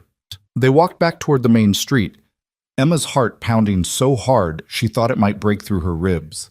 "She knows," Emma whispered. "She knows my name was in that telegram. She suspects something, maybe. But she doesn't know what. And she won't find out, not from me." Will guided her toward the church, a white clapboard building with a modest steeple. "Emma, you need to breathe. You're pale as a ghost." "A man died because of me, Will. His widow just told us he burned a telegram with my name on it. How am I supposed to live with that?" Will stopped, turned her to face him. "By being better going forward. By making his death mean something. By building a life that honors the sacrifice, even if he didn't know he was making it." His hands gripped her shoulders, steady and sure. "Sam Porter made a choice, Emma. Maybe he refused to give up information about you. Maybe he tried to protect you, a stranger he'd never met. That was his choice, his honor. Don't diminish it by drowning in guilt." Emma wanted to believe him, wanted to accept that absolution. But the weight of it sat heavy on her shoulders, a burden she suspected she'd carry the rest of her life. The church was empty except for the preacher, a weathered man in his 60s with kind eyes and a gentle manner. 2 witnesses waited as well, townspeople Will knew and trusted. Everything had been arranged, neat and efficient, a wedding stripped of romance and reduced to pure function. "Marshal Carver," the preacher greeted them warmly, "and this must be your bride. My dear, you're lovely. Shall we begin?" Emma nodded, not trusting her voice. Will offered his arm, and she took it, letting him lead her to stand before the preacher. The ceremony was brief, stripped of flourishes. The words washed over Emma: honor, cherish, until death do you part, each one feeling impossibly weighty. When the preacher asked if she took Will Carver to be her lawfully wedded husband, Emma's voice came out barely above a whisper. "I do." Will's response was stronger, steadier. "I do. Then, by the power vested in me, I pronounce you husband and wife. You may kiss your bride." Will leaned in, and Emma's breath caught. But the kiss was chaste, respectful, a brief press of lips that sealed their vows without presuming more intimacy than they'd earned. When he pulled back, Emma saw something in his eyes that made her chest tight. Not love, not yet, but promise. The possibility of it. They signed the license, the witnesses added their names, and just like that, Emma Hartley ceased to exist in the eyes of the law. Emma Carver took her place, a woman with a clean slate, a fresh start, and a husband who knew the worst of her and chose to stand beside her anyway. Outside the church, a small crowd had gathered, townspeople who'd heard about the marshal's wedding and come to witness it. They called out congratulations, and Emma forced herself to smile, to accept their well wishes with grace she didn't feel. "Speech Marshal," someone called out. "Tell us how you won such a pretty bride." Will held up his hand, quieting the crowd. "No speech needed. I'm a lucky man, that's all there is to it. Now, if you'll excuse us, I'd like to take my wife home." My wife. The words sent a shiver through Emma, fear and hope tangled together so tightly she couldn't separate them. They climbed into the wagon, and Will drove them out of town, the afternoon sun warm on their shoulders. Emma waited until Copper Creek was behind them before she spoke. "What happens now?" Will didn't look at her, his attention on the road ahead. "Now we go home. We live our lives. We wait to see if Maddox believes you're dead, and we try to make something real out of this marriage, if that's what we both want. And if Maddox doesn't believe it, if he keeps coming, then we deal with it, together." Will finally turned to look at her, and Emma saw the determination in his face, the stubborn refusal to surrender. "You're my wife now, Emma. That means something to me. It means I protect what's mine, no matter what comes. You understand?" Emma nodded, her throat too tight for words. This man, this good, stubborn, impossibly brave man, had just bound himself to her knowing full well the danger it brought. And he'd done it anyway, without hesitation, without complaint. "Will," she said softly, "I'm going to spend the rest of my life trying to be worthy of what you've given me today. I promise you that." "Just be honest with me," Will replied. "That's all I ask. No more lies, no more secrets. We face whatever comes together, with truth between us. Can you do that?" Emma thought about the lies she'd told, the secrets she still carried, the fear that lived in her bones, the guilt that would haunt her dreams. But she also thought about the man beside her, about the chance he'd given her, about the life they might build if she had the courage to try. "Yes," she said, "I can do that. I will do that." Will's hand found hers, rough and warm and steady. "Then we'll be all right. Whatever comes, we'll face it." They rode in silence for a while, hands clasped, two people who'd found each other through desperation and deception, but might yet find something genuine in the aftermath. The prairie stretched endlessly around them, vast and beautiful and unforgiving. But for the first time since fleeing St. Louis, Emma didn't feel alone in facing it. She had a husband now, a home, a name that was hers by law and vow. It wasn't the fairy tale she'd dreamed of as a girl, wasn't the romance her mother had whispered about before consumption stole her voice, but it was real, solid, something she could build on. And maybe, just maybe, that was enough. The ranch felt different when they returned that afternoon, not in any physical way, but in the weight of what it now represented. This wasn't just Will's homestead anymore. It was their home, bound by legal vows and witnessed promises. Emma climbed down from the wagon, her new husband's hand steadying her, and looked at the weathered house with fresh eyes. She was Emma Carver now. This life was hers to claim, if she had the courage. Will unhitched the horses without a word, the comfortable silence between them speaking of exhaustion more than contentment. The day had been long, emotionally draining, and Emma could see the tension still coiled in his shoulders despite the wedding being done.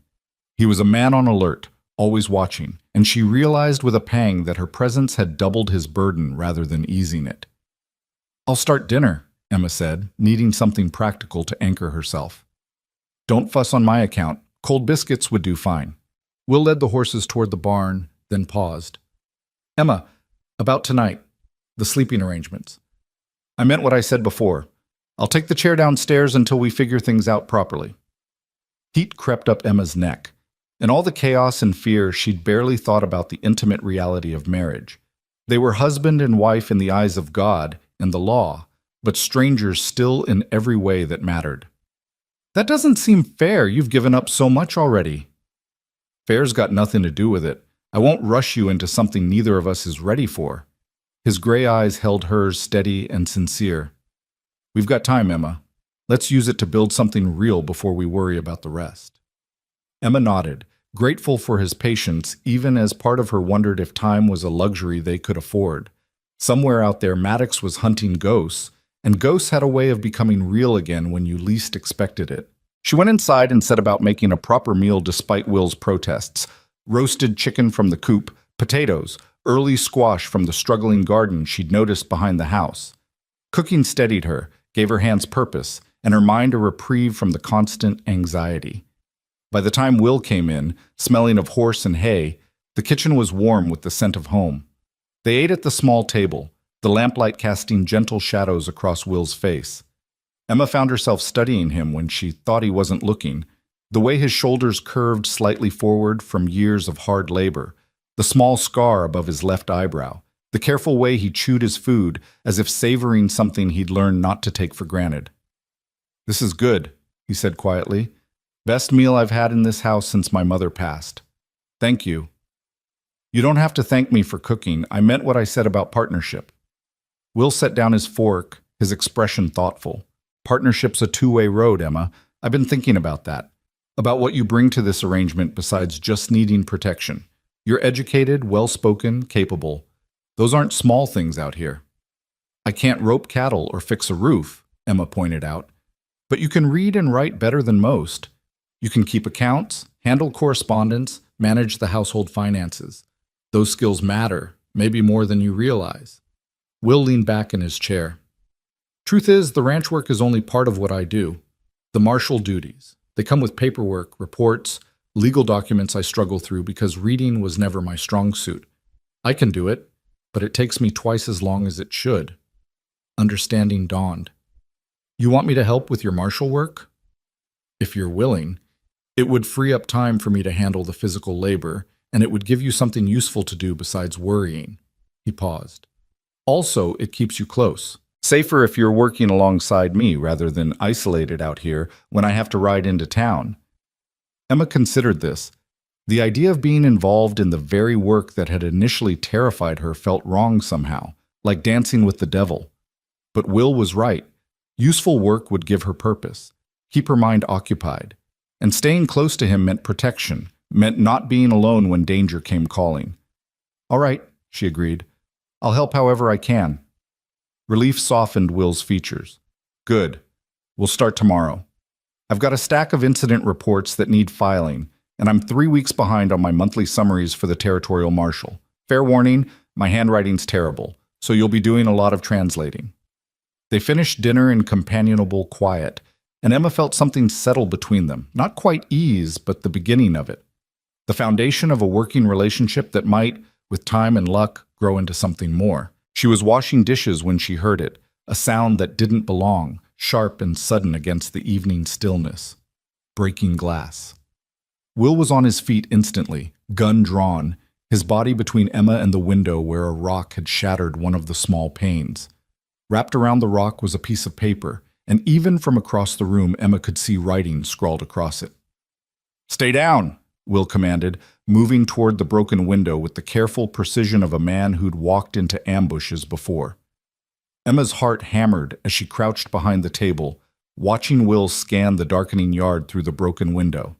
The silence stretched, taut as wire, and then Will was reaching through the shattered pane to grab the rock and its message. He unfolded the paper, and Emma saw his jaw clench, saw the fury that flashed across his face before he schooled it into something harder, colder. "What does it say?" Emma whispered. Will crumpled the paper in his fist. "Nothing that matters. Will, please." He crossed to her, pressed the paper into her hand. Emma smoothed it out, her hands trembling, and read the words scrawled in rough block letters. "The Hartley girl lives. 20,000 says she's worth more alive than dead. Tick-tock. Marshall?" The room spun. Emma gripped the edge of the table, fighting for breath. They knew. Maddox knew, or suspected, and now he was playing games, letting them know he was close. "How?" Emma managed. "We were careful. The telegrams, the death certificate. Someone talked. Or someone got suspicious. Doesn't matter how right now." Will was at the door checking the locks, scanning the windows. What matters is they're watching, waiting. Probably have been since that man showed up yesterday. "The wedding," Emma said, horror dawning. "All those people saw us. If one of them works for Maddox, then we've already been made, and this note is just confirmation." Will returned to her side, his hands gentle on her shoulders despite the violence coiled in his frame. "Emma, look at me. Look at me." She forced her eyes to meet his, saw the determination there, the absolute refusal to surrender. "I told you I'd protect you, and I meant it. This changes nothing except our timeline. We're going to have to move faster, be smarter." Will's thumb brushed her cheek, and Emma realized tears were streaming down her face. "But I need you to trust me. Can you do that?" Emma wanted to. God, she wanted to trust that this man could stand against the kind of evil Maddox represented, that his badge and his gun and his stubborn courage would be enough. But she'd seen what Maddox's money could buy, violence wrapped in legitimacy, murder dressed up as justice. "He'll kill you," she whispered. "Will, he'll kill you to get to me, and I can't let that happen." "Then don't let it happen by running. Let it not happen by standing with me and fighting." Will pulled her close, and Emma let herself lean into his strength, let herself pretend for just a moment that she was safe. "I've faced down worse than hired guns and corrupt businessmen, Confederate cavalry, hostile Indians, outlaws who'd as soon shoot you as look at you. I'm still here, Emma, still standing." Those men weren't hunting someone you cared about. The words slipped out before Emma could stop them, and she felt Will go still against her. She'd revealed too much, shown her hand in a way she hadn't intended. But when Will pulled back to look at her, his expression wasn't uncomfortable or pitying. It was something warmer, something that made Emma's breath catch. "No," he said quietly. "They weren't, which means I've got more reason to win this time than I've had in a long while. That makes me dangerous, Emma. Never underestimate a man fighting for something that matters." Before Emma could respond, there was a sharp knock at the door. Not the aggressive pounding of an enemy, but a distinct pattern. 3 quick raps, pause, 2 more. Will visibly relaxed. "That's Jenkins," he said, releasing Emma and moving to unlock the door. The young deputy stood on the porch, his face grim in the lamplight spilling from inside. "Marshal, we've got a problem. Davis found tracks. 3 riders, maybe 4, circling the property. They stayed out of rifle range, but they wanted us to know they were there." "How long ago?" Will asked, already strapping on his gun belt. "Hour, maybe less. We followed the trail about a mile east before losing it in the creek bed." Jenkins's eyes found Emma, and she saw sympathy there and worry. "Ma'am, I'm sorry. We should have spotted them sooner." "It's not your fault," Emma said, though her voice sounded hollow even to her own ears. Will was checking his rifle, loading extra ammunition into his pockets with practiced efficiency. "Jenkins, I want you and Davis to stay here tonight, inside the house, taking shifts. Emma doesn't go anywhere without one of you watching. Understood?" "Yes, sir. What about you?" "I'm going to visit some people, ask some questions. Someone in Copper Creek is feeding information to Maddox's men, and I intend to find out who." Will grabbed his hat, his jaw set in a way that promised trouble for whoever was fool enough to cross him. Emma caught his arm. "Will, it's dark. If they're out there waiting, then they'll learn what happens when you threaten what's mine." He covered her hand with his, squeezed once. "I'll be back before dawn. Lock this door behind me, and don't open it for anyone but Jenkins or me. You remember the signal?" Emma nodded, her throat too tight for words. Will paused at the door, looked back at her with an expression she couldn't quite read. "Emma, whatever happens tonight, whatever I have to do, I need you to understand it's all in service of keeping you safe. I won't apologize for that." Then he was gone, swallowed by the darkness beyond the porch, and Emma was left standing in the lamplight with a young deputy who looked barely old enough to shave, let alone stand against the kind of evil closing in around them. Jenkins cleared his throat. "Ma'am, why don't you try to get some rest? I'll keep watch down here." Rest. The suggestion was almost laughable, but Emma nodded, too weary to argue. She climbed the stairs to her room, each step feeling like an insurmountable effort. The broken window downstairs let in the night air, carrying with it the smell of sage and the distant howl of coyotes. Emma changed into her nightgown mechanically, her mind spinning through worst-case scenarios. Will confronting Maddox's informant, Will riding into an ambush, Will bleeding out in some dark alley while she hid in this house like a coward. She was reaching to extinguish the lamp when she noticed something on the washstand, something that hadn't been there that morning. A small wooden box, simple and unadorned, with a note propped against it in Will's careful handwriting. "For my wife. Thought you should have something of your mother's, the way you gave me something of mine to protect. W." Emma opened the box with trembling fingers. Inside, nestled in faded velvet, was a delicate gold locket on a fine chain. She opened it and found 2 tiny portraits, a stern-faced man with Will's eyes and a gentle woman with a soft smile. His parents. The gift overwhelmed her. This was a family heirloom, something precious and irreplaceable, and Will had given it to her despite knowing the truth of who she was and what she'd done. Emma fastened the chain around her neck, feeling the weight of the locket settle against her heart like a promise. She extinguished the lamp and lay in the darkness, one hand wrapped around the locket, listening to Jenkins moving around downstairs. The house creaked and settled around her, familiar sounds made sinister by fear and imagination. Every noise became a threat, the wind rattling the windows, the scratch of branches against the siding, the distant thunder of hoofbeats that might be real or might be terror manifesting in sound. Hours crawled by. Emma dozed fitfully, her sleep plagued by nightmares. Maddox's face looming out of darkness, Will lying dead in the street, the stranger with the scarred face laughing as he reached for her. She woke gasping more than once, her nightgown soaked with sweat despite the cool night air. It was during one of these wakeful periods that she heard it, voices downstairs, low and urgent. Emma crept to the top of the stairs, straining to hear. "Can't be sure it was him," Jenkins was saying. "Could have been anyone." "It was him." Will's voice rough with exhaustion and anger. "I found where he's been staying, boarding house on the edge of town. Left in a hurry, probably an hour before I got there. But he left evidence behind, stupid or arrogant, I'm not sure which." "What kind of evidence?" There was a pause, then the sound of paper rustling. "Telegraph receipts. 5 of them. All sent to St. Louis over the past week. All addressed to Victor Maddox." Emma's blood ran cold. 5 telegrams. Someone had been reporting her every move to Maddox since before she'd even arrived in Copper Creek. "Who was sending them?" Jenkins asked. Will's answer was grim. "Thomas Brennan, the telegraph operator." Emma remembered the name vaguely. She'd seen it on a window in town, part of the services offered at the general store. The telegraph operator. Of course, he would have seen every message coming in or going out, would have been perfectly positioned to intercept information about Emma's arrival and report it back to Maddox.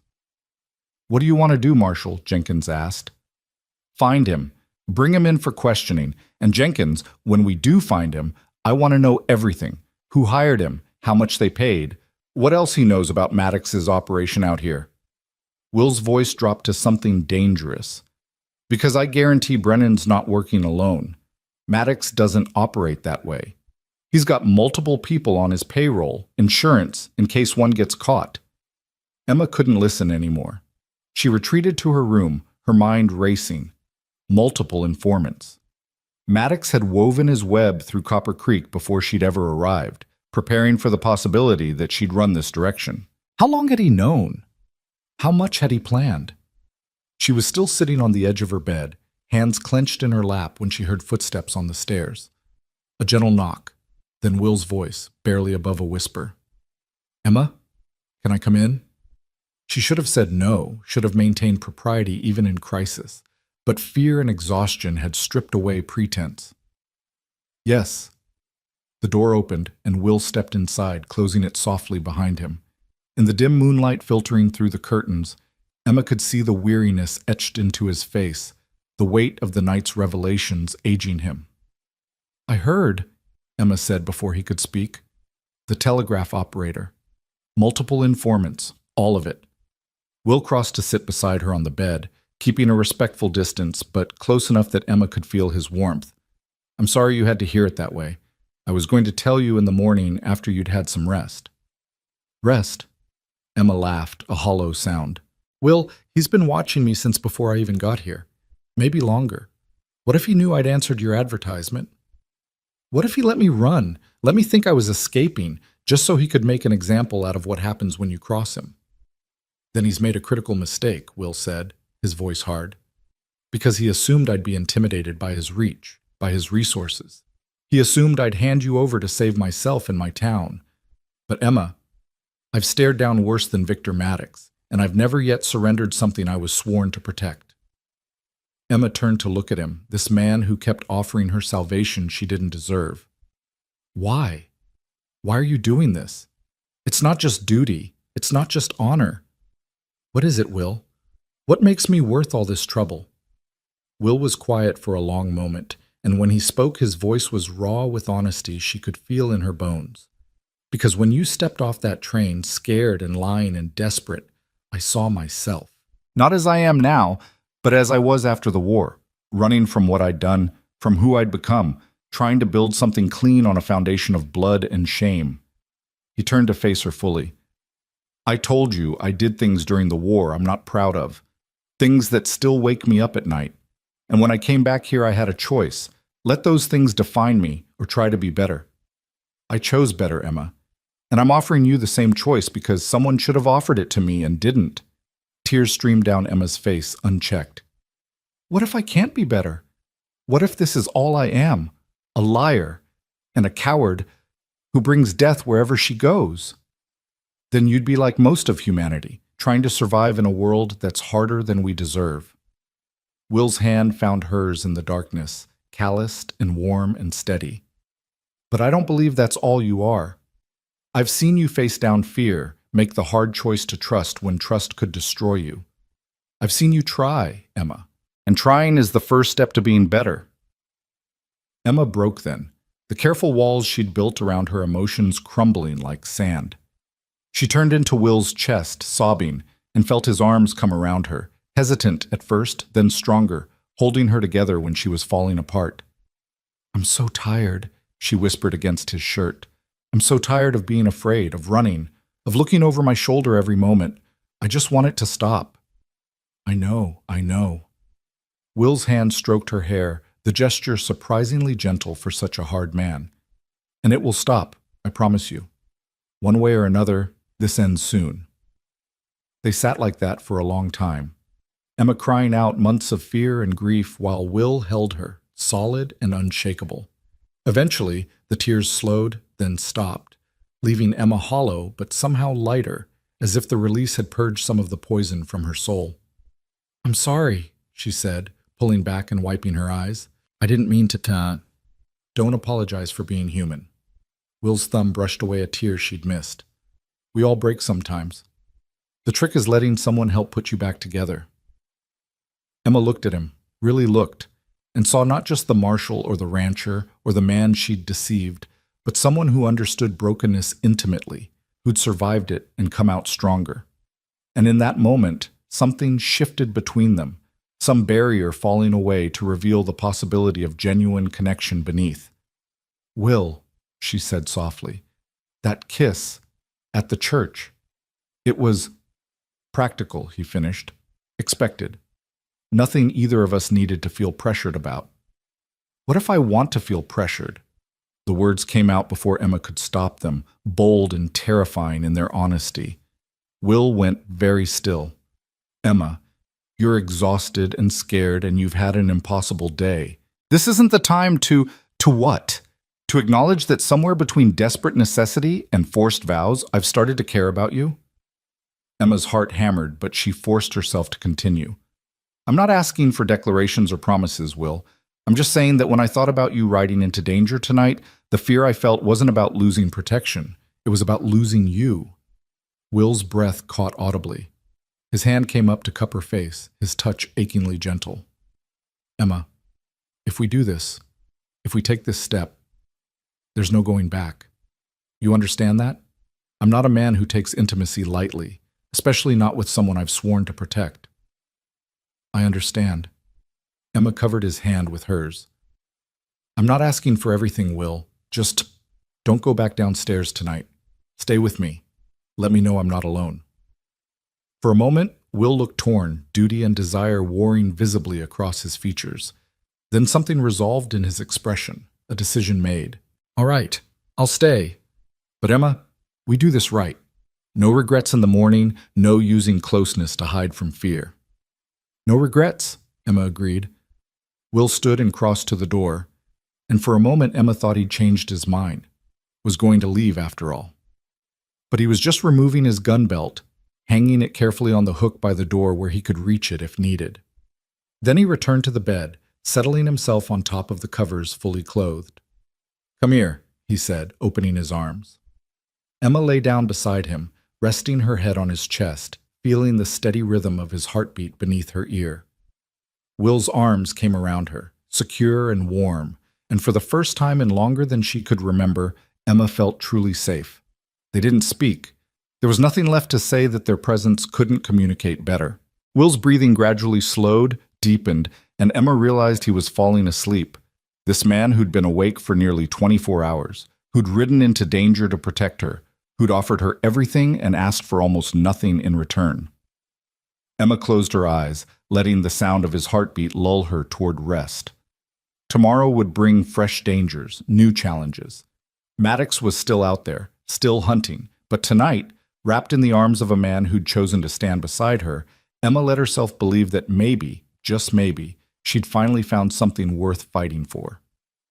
She was drifting toward sleep when she felt Will's lips brush her forehead, felt him whisper something too soft to make out. But Emma thought it might have been, "Stay with me," or perhaps, "You're safe now." It didn't matter which. Both were promises she desperately wanted to believe. Dawn came too soon, pale light creeping through the curtains to paint the room in shades of gray and gold. Emma woke to find herself alone in bed, Will already gone, though the pillow beside her still held the imprint of his head. She could hear voices downstairs, Will and Jenkins, discussing something in tones too low to distinguish words. Emma rose and dressed quickly, her body stiff from tension and fear. The locket Will had given her still hung around her neck, and she touched it briefly, drawing strength from the gift and what it represented. Family. Belonging. Trust. Downstairs, she found Will standing at the stove, making coffee with the same methodical precision he brought to everything. He looked up when she entered, and something passed between them. Acknowledgement of the intimacy they'd shared, the barriers that had fallen in the night. "Morning," he said quietly. "Coffee's almost ready." "Thank you." Emma moved to help, needing the normalcy of routine. "Any news?" Will exchanged a glance with Jenkins, who stood by the window, rifle in hand. "Some. Davis spotted riders on the eastern ridge about an hour before dawn. They didn't approach, just watched. They're getting bolder." "Or they're waiting for something," Jenkins added grimly. "What do we do?" Emma asked, pouring coffee with hands that only trembled slightly.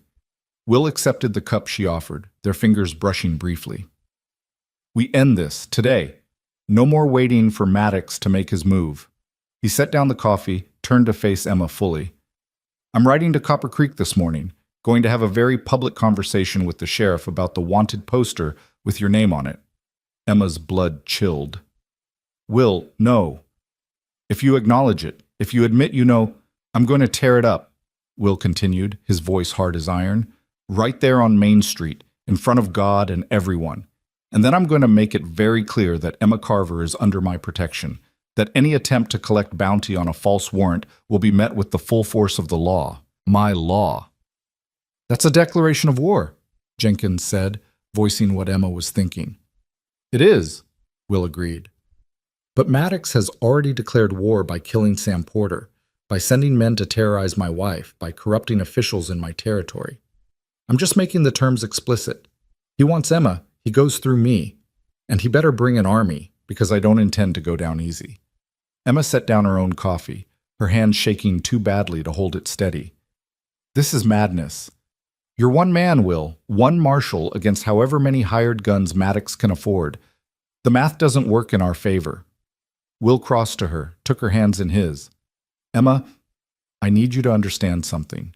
This isn't just about protecting you anymore, though that's reason enough.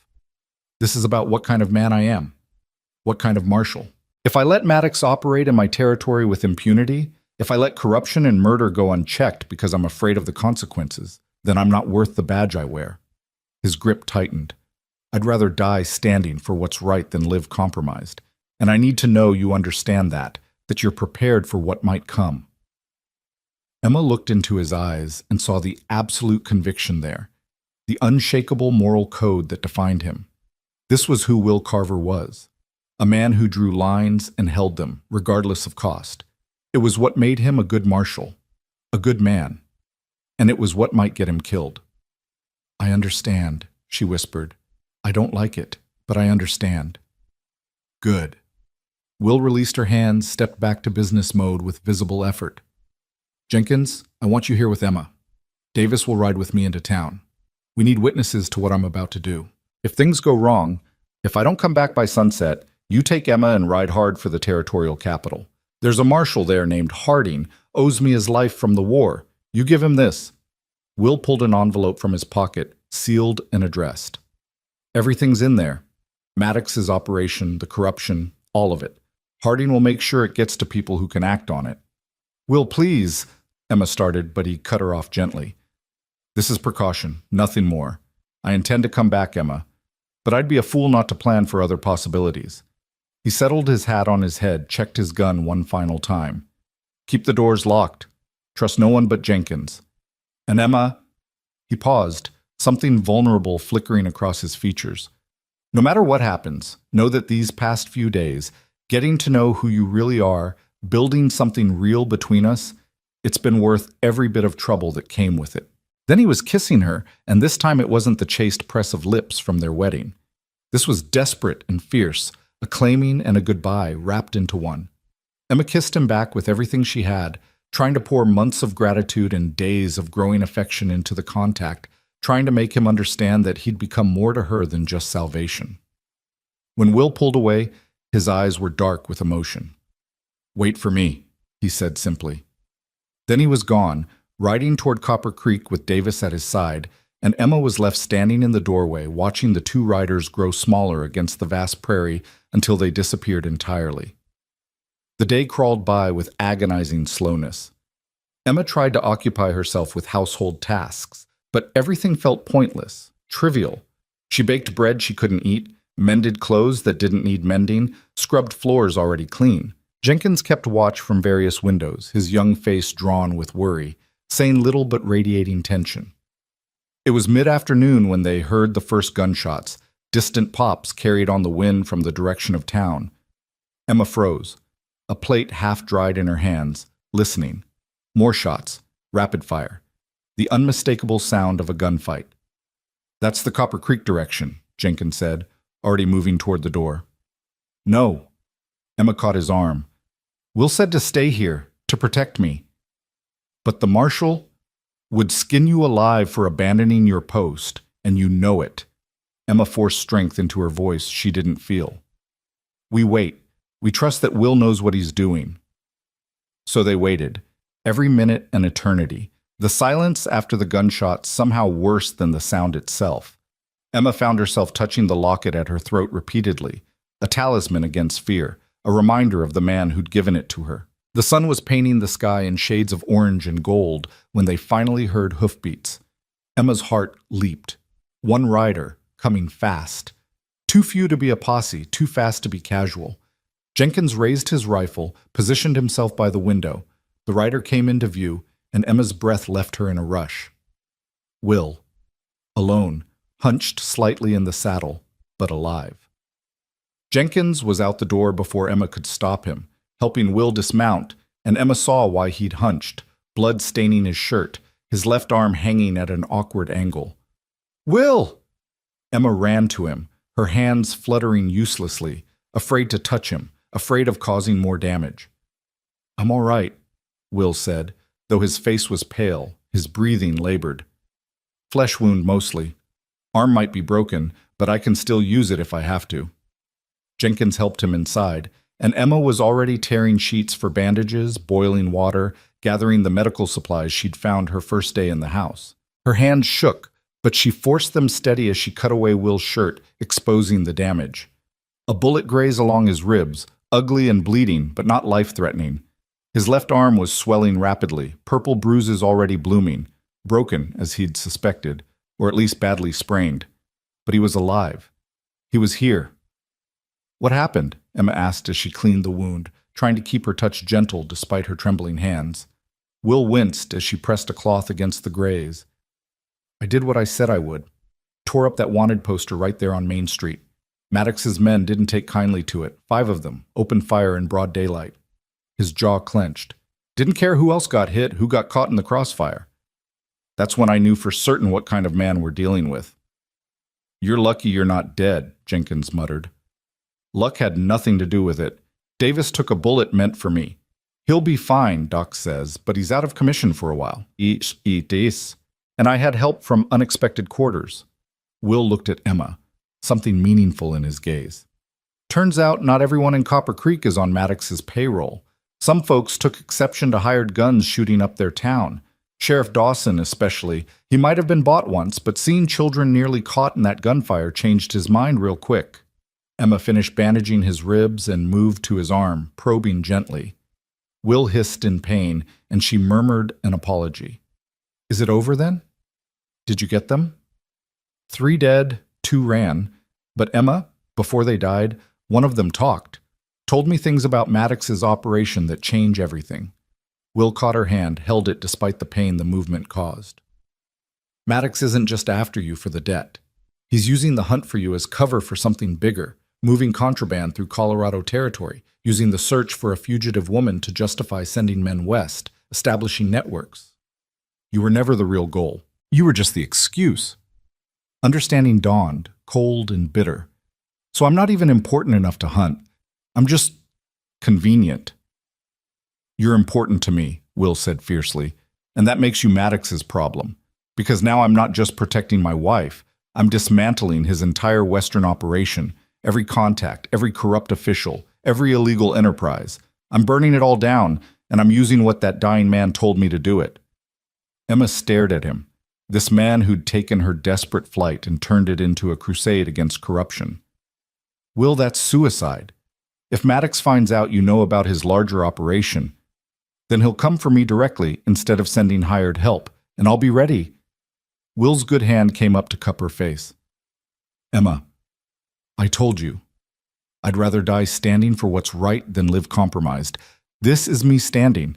This is me fighting for something that matters. For you, for this territory, for every person Maddox has hurt or threatened or corrupted. Jenkins cleared his throat. Marshal, with respect, you can't even hold a gun right now. Your shooting arm's busted. Will's smile was grim. Then I better hope my enemies come from the left. Or better yet, I better make sure my wife can shoot straight enough to cover my weak side. Emma felt the weight of that settle on her shoulders, not burden, but purpose. Will was offering her a role in this fight, treating her as partner rather than victim. It terrified her. It also made her feel more alive than she had in months. All right, she said, surprised by the steadiness in her voice. Then you better teach me to shoot with both hands, because if we're doing this, if we're really standing against Maddox, I'm not hiding behind you. I'm standing beside you. Will's eyes blazed with something fierce and proud. That's my girl. And despite everything, the fear, the pain, the impossible odds, Emma felt herself smile. The days that followed the gunfight blurred together in a haze of preparation and watchful waiting. Will's arm healed slowly, the break clean enough that Doc Harrison predicted full recovery within 6 weeks. But 6 weeks was a luxury they didn't have, and both Emma and Will knew it. Maddox wouldn't wait for convenient timing to make his next move. True to his word, Will taught Emma to shoot with both hands. Each afternoon, when the worst of his pain had ebbed, they'd go behind the barn where Emma would practice until her shoulders ached and her ears rang despite the cotton stuffing. Will was a patient teacher even when frustrated by his own limitations, guiding her through the mechanics of drawing, aiming, firing with either hand. You're favoring your right, Will observed one afternoon, watching her empty a cylinder at the tin cans lined up on the fence. Your left hand is just as capable. You're just not trusting it yet. Emma lowered the pistol, her arms trembling with fatigue. It feels wrong, like writing with the wrong hand. That's because you're thinking too much. Shooting isn't about thought when it matters. It's about instinct, muscle memory. Will moved behind her, his good arm coming around to adjust her stance. Despite weeks of proximity, his touch still sent awareness skittering down her spine. Stop trying to control everything. Just feel it. Emma closed her eyes, letting her body find the position without her mind interfering. When she opened them and raised the pistol with her left hand, something clicked into place. The shot rang out, and the center can jumped, tumbling backward off the fence. There, Will said, satisfaction warming his voice. That's what I'm talking about. Again. She practiced until the sun started its descent toward the horizon, until she could draw and fire with either hand without conscious thought. It wasn't mastery. That would take years she didn't have, but it was competence. It was enough to make a difference when the moment came, because the moment was coming. They both felt it in the waiting silence, in the 2 quiet nights when no riders appeared but the threat of them hung heavy as storm clouds. Maddox was planning something, gathering his forces for a final confrontation. The question wasn't if, but when and how. The answer came on a Tuesday morning, 3 weeks after the shootout in Copper Creek. Jenkins rode in hard just after dawn, his horse lathered with sweat, his face grim with news Emma could read before he spoke a word. "They're coming," he said, dismounting in a rush. "Marshal, Davis got word from a contact in Denver. Maddox himself is on his way, left St. Louis 4 days ago with at least a dozen men. They'll be here by tomorrow night, maybe sooner if they ride hard." Will absorbed this with the stone-faced calm Emma had learned meant he was thinking furiously, calculating odds and strategies. How reliable is this information? Davis trusts his source absolutely, says the man's never been wrong before. Jenkins glanced at Emma, worry evident in his young features. Marshal, a dozen men, even with the deputies we've got, those aren't good odds. No, Will agreed. They're not. Which is why we're not going to fight on Maddox's terms. He turned to Emma, and she saw the plan forming in his eyes even before he spoke. Emma, how well do you remember the layout of that dress shop in St. Louis, the one where you worked? The question caught her off guard. Well enough, I suppose. Why? Because Maddox is a businessman, and businessmen keep records, account books, ledgers, correspondence, evidence of everything they do, legal and otherwise. Will's intensity sharpened. If we can prove his illegal operations, get that evidence to the territorial marshal, we don't have to outgun him. We just have to outlast him long enough for the law to catch up. Emma's mind raced. You think he kept records of the debt? Of the threats? I think men like Maddox always keep records. It's how they maintain control, how they prove what's owed when someone tries to cheat them. Will began pacing, his injured arm held carefully against his ribs. The dress shop owner, you said she was connected to Maddox. What if she was more than connected? What if she was helping him run money through legitimate businesses, using the shop as a front? Understanding bloomed, cold and clarifying. Mrs. Henderson. She had files in the back office, ledgers she kept locked away. I always thought it was just business records, but it could have been Maddox's records, his real accounts, the ones showing the scope of his operation. Will stopped pacing, faced her directly. Emma, if we could get those records, if we could prove what he's really doing, we'd have enough to bring federal marshals down on him. Not just for the debt collection and threats, but for fraud, racketeering, maybe even murder. Jenkins looked between them, confused. How does that help us right now? Those records are in St. Louis, a week's ride away, even if we pushed hard. Will's smile was sharp as a knife edge. Not if Maddox brought them with him. A man that meticulous, that controlled, he wouldn't leave evidence like that unguarded, especially not when he's riding into hostile territory. He'd keep it close, keep it protected. You want to rob Victor Maddox? Emma said slowly, the audacity of it stealing her breath. While he's here hunting me, you want to steal the very evidence that could destroy him. I want to give him a choice, Will corrected. Give up his pursuit of you and leave Colorado territory permanently, or face federal charges that'll see him hanged. Either way, you're free, and he's finished. The plan was insane. It was also possibly the only thing that might actually work. But the risks, Emma couldn't even begin to calculate them all. Will, if this goes wrong, if he catches you trying to steal from him, then I'll die doing what I swore to do, protecting the people in my territory from men who think money and violence put them above the law. Will crossed to her, took her hands in his one good one. Emma, I know the risks, I know what I'm asking, but this is the only way I see to end this without a bloodbath. Maddox wants you? Fine.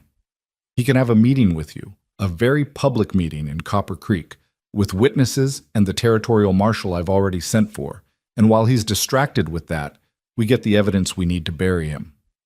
You're using me as bait, Emma said, though there was no accusation in it, just understanding. I'm asking you to be brave one more time, to stand in front of the man who terrifies you and not flinch, knowing I've got your back. Will's thumb brushed across her knuckles.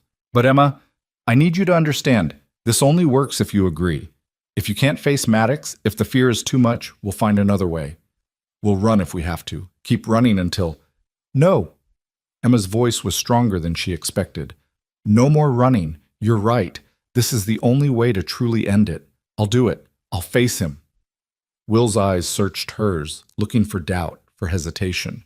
Whatever he saw there must have satisfied him because he nodded slowly. All right then, we've got until tomorrow night to prepare. Jenkins, I need you to ride to every deputy, every man we can trust between here and the territorial line. Tell them to be in Copper Creek tomorrow evening, armed and ready. We're going to make sure Maddox understands exactly what kind of welcome awaits him. The next day and a half passed in a flurry of preparation. Word spread through Copper Creek. The marshal's fugitive wife was going to face her accuser publicly, let the law decide her fate. It was the kind of dramatic confrontation that drew crowds, exactly what Will was counting on. The more witnesses, the less likely Maddox would simply gun them down in the street. Emma spent the time memorizing every detail Will told her about how to act, what to say, how to buy them the time they needed. She also spent it coming to terms with the very real possibility that tomorrow might be her last day alive. Maddox wasn't known for mercy, and even surrounded by law and witnesses, desperate men did desperate things. That final night, Emma found herself unable to sleep. She lay in bed, staring at the ceiling, listening to the house settle around her. Downstairs, Will was supposed to be resting his arm, gathering strength for tomorrow. But Emma could hear him moving around, restless as she was. She rose, pulled on her robe, and descended the stairs quietly. Will stood at the window, silhouetted against the moonlight, his injured arm still bound close to his chest. He turned when he heard her, and even in the dim light, Emma could see the weight of tomorrow on his shoulders. "Couldn't sleep either?" she asked softly. "Too much thinking." Will turned back to the window, to the prairie silver-painted under the moon. "I keep running through everything that could go wrong, every way this plan could fall apart." Emma moved to stand beside him, close enough that their shoulders almost touched. And I keep coming back to the same conclusion. It's still our best chance. Maybe our only chance." He was quiet for a moment. "Emma, I need to tell you something. In case tomorrow goes wrong, in case I don't get the chance later." Emma's heart clenched. Don't. Don't do the goodbye speech. We're both walking out of this tomorrow. We have to believe that." "I do believe it, but I also believe in speaking truth while I can." Will turned to face her, and the intensity in his eyes made Emma's breath catch. "When you stepped off that train, I thought I was getting a convenient arrangement. A wife to manage the house, share the burden, keep the loneliness at bay. I thought I knew exactly what I was signing up for." "Will, I was wrong," he continued, his voice rough with emotion he no longer tried to hide. "What I got was a woman who's braver than she knows, stronger than she believes, and honest enough to admit when she's lying. I got someone who makes me want to be better than I am, who makes this house feel like a home instead of just shelter." His hand came up to cup her face, calloused and warm. "I got someone I'm falling in love with, Emma. Maybe already have fallen, and I need you to know that, need you to hear it, in case tomorrow steals my chance to say it again." The words hit Emma like a physical force, stealing her breath and her defenses in one blow. She'd known he cared. That much had been evident in every choice he'd made, every risk he'd taken. But love, that was something else entirely, something she'd never thought to deserve, especially not from a man as fundamentally good as Will Carver. "You can't love me," she whispered, though her heart screamed that she wanted him to. "You barely know me, the real me. I know you were willing to sell yourself into what amounted to servitude to escape a debt that wasn't your fault. I know you chose truth over safety when you could have kept lying. I know you've learned to shoot with both hands in 3 weeks because you refuse to be helpless. I know you face nightmares every night and still get up every morning ready to fight." Will's thumb brushed her cheek. "I know enough, Emma. I know everything that matters." Emma felt tears slip free, couldn't stop them even if she'd wanted to. "I'm going to get you killed. Loving me, protecting me, it's going to cost you everything." "Then it'll be worth the price." Because Emma, living without purpose, without something worth fighting for, that's not living at all. That's just existing, and I'm done existing. He pulled her closer until their foreheads touched. "I'd rather have one day of loving you and fighting beside you than a lifetime of safety and loneliness." The dam broke.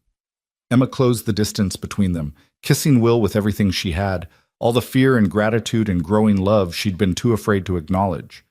He responded immediately, his good arm pulling her tight against him, the kiss deepening into something desperate and claiming.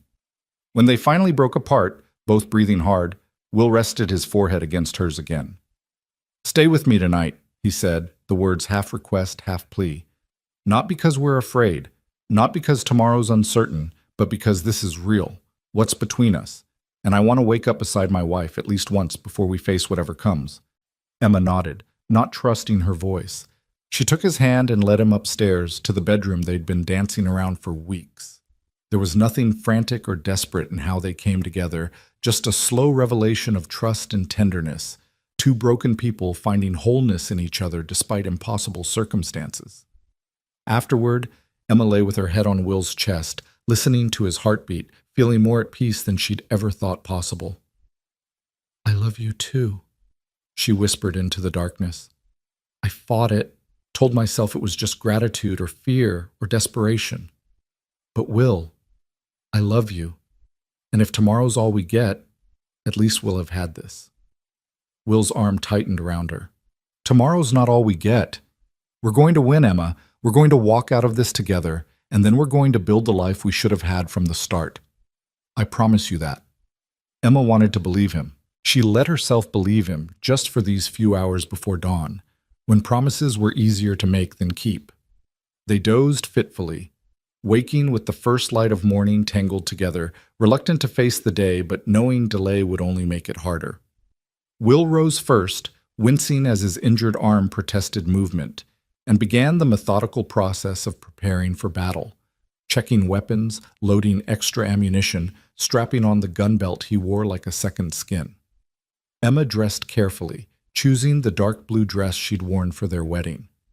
If today was going to be performance, she wanted to look the part of the respectable marshal's wife, someone who'd committed no real crimes, someone deserving of protection under the law. They ate breakfast in silence, the weight of what was coming stealing appetite and words alike. Jenkins arrived as they were finishing, accompanied by Davis, still pale from his wound but insisting on being there, and 3 other deputies Emma recognized from around town. "The others are already in Copper Creek," Jenkins reported, "positioned around the saloon like you asked. Sheriff Dawson's got men on the rooftops, and the territorial marshal arrived last night. Place is locked down tight as we can make it." "Good." Will stood, favoring his injured side. "Emma rides with me. The rest of you spread out, come in from different directions. I want Maddox to see we've got numbers, but I don't want to spook him into running before we can spring the trap." "And if he brings more men than we can handle?" Davis asked, ever practical. "Then we improvise." Will's smile was grim. "Wouldn't be the first time." The ride to Copper Creek felt surreal, like watching herself from a distance. Emma sat beside Will in the wagon, his good hand occasionally finding hers, squeezing reassurance neither of them quite believed. The prairie stretched endless around them, beautiful and indifferent to human drama, and Emma found herself memorizing details, the way sunlight turned the grass to gold, the distant mountains purple against the sky, the particular warmth of Will's hand in hers. If these were her last hours, at least they'd be spent beside someone she loved, fighting for something that mattered. Copper Creek came into view, and Emma's chest tightened. The town looked normal on the surface, people going about their business, horses tied at hitching posts, the usual commerce of a frontier settlement. But Emma could see the tension underneath, the way people moved a little faster, the way hands hovered near weapons, the careful watching that suggested everyone knew something was about to break. Will pulled the wagon up in front of the saloon, the largest building in town, the most public space available. He climbed down carefully, then helped Emma, his hand lingering on hers a moment longer than necessary. "Remember the plan," he said quietly. "Keep him talking, keep him focused on you. The moment you see me signal, you drop to the ground. Don't hesitate, don't think, just drop." Emma nodded, her mouth too dry for words. Will led her inside the saloon, which had been cleared of its usual patrons. Only Sheriff Dawson stood at the bar, and a tall man Emma didn't recognize wearing a territorial marshal's badge. Harding, she assumed, Will's friend from the war. "He's been spotted," Harding said without preamble. 5 miles out, riding hard with about 15 men. Be here within the hour." 15. Will's jaw clenched. He brought an army. He brought everyone he could trust, which means he's planning to end this today, one way or another. Harding's eyes found Emma, and she saw sympathy there and respect. "Ma'am, you don't have to do this. We can find another way." "No," Emma said, surprised by the steadiness in her voice. "We can't. This is the only way to truly finish it." The next 45 minutes stretched into eternity. Emma stood by the window watching the road while Will gave final instructions to his deputies. The plan was simple in theory, dangerously complicated in execution. Emma would face Maddox publicly, in front of witnesses that included 2 marshals and a sheriff. While Maddox was distracted with his victory, believing he'd finally cornered his prey, Will and several deputies would search the hotel where Maddox's men had taken rooms looking for the evidence they needed. It required split-second timing, absolute trust, and a degree of luck Emma wasn't sure they possessed. But it was the plan they had, and they'd committed to it. The sound of multiple horses approaching made everyone tense. Emma's heart hammered as she watched them come into view, Victor Maddox at the lead, exactly as she remembered him. Tall, well-dressed, moving with the confidence of a man who'd never faced real consequences for his actions. Behind him rode the hired guns, hard men with dead eyes, the kind who killed for money and slept soundly after. Will's hand found Emma's shoulder, squeezed once. "You can do this. Just remember, I'm right here. I've got you." Then Maddox was dismounting, was walking toward the saloon, and Emma was moving toward the door on legs that felt like they belonged to someone else. She stepped out onto the wooden sidewalk, into the afternoon sunlight, and faced the man who'd haunted her nightmares for months. Maddox stopped when he saw her, genuine surprise flickering across his face before he masked it with cold satisfaction. "Well, well. Emma Hartley. I have to say, you led us on quite a chase." Emma lifted her chin, channeling every ounce of courage Will had helped her find. "My name is Emma Carver, and you have no claim on me."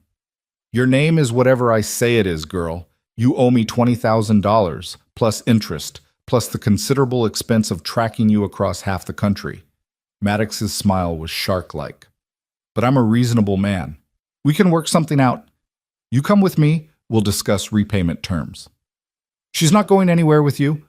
Will stepped out of the saloon, and Emma heard the ripple of movement as deputies positioned themselves around the street, visible and armed. "Emma Carver is a citizen of Colorado Territory, under the protection of the law. Whatever claims you think you have, you can take them up through proper legal channels." Maddox's eyes narrowed, assessing Will, the deputies, the odds. "Marshal Carver, I've heard about you. Word is you've got a hero complex, taking in strays and lost causes. But you're out of your depth here. This is business, and business doesn't concern frontier lawmen." "Murder concerns me," Will said flatly. "Sam Porter, the telegraph operator. 3 hired guns who won't see another sunrise. Those deaths are on you, Maddox, and that makes you my business." "Prove it." Maddox's confidence didn't waver. "Show me evidence linking me to any of those deaths. Show me anything more than speculation and a marshal's wounded pride." This was the moment. Emma saw Will's hand move in the signal they'd practiced, a slight gesture, barely noticeable. "Time to move." "Actually," Emma said, stepping forward, drawing Maddox's attention back to her, "we can prove quite a lot. Did you know Mrs. Henderson kept copies of your correspondence? Every threat, every illegal transaction, every business you've corrupted, she documented it all.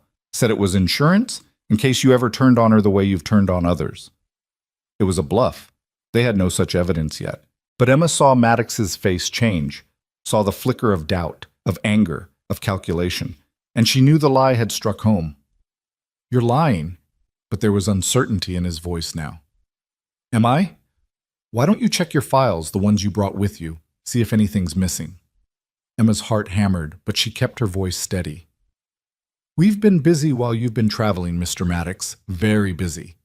Maddox's hand dropped to his gun, and everything happened at once.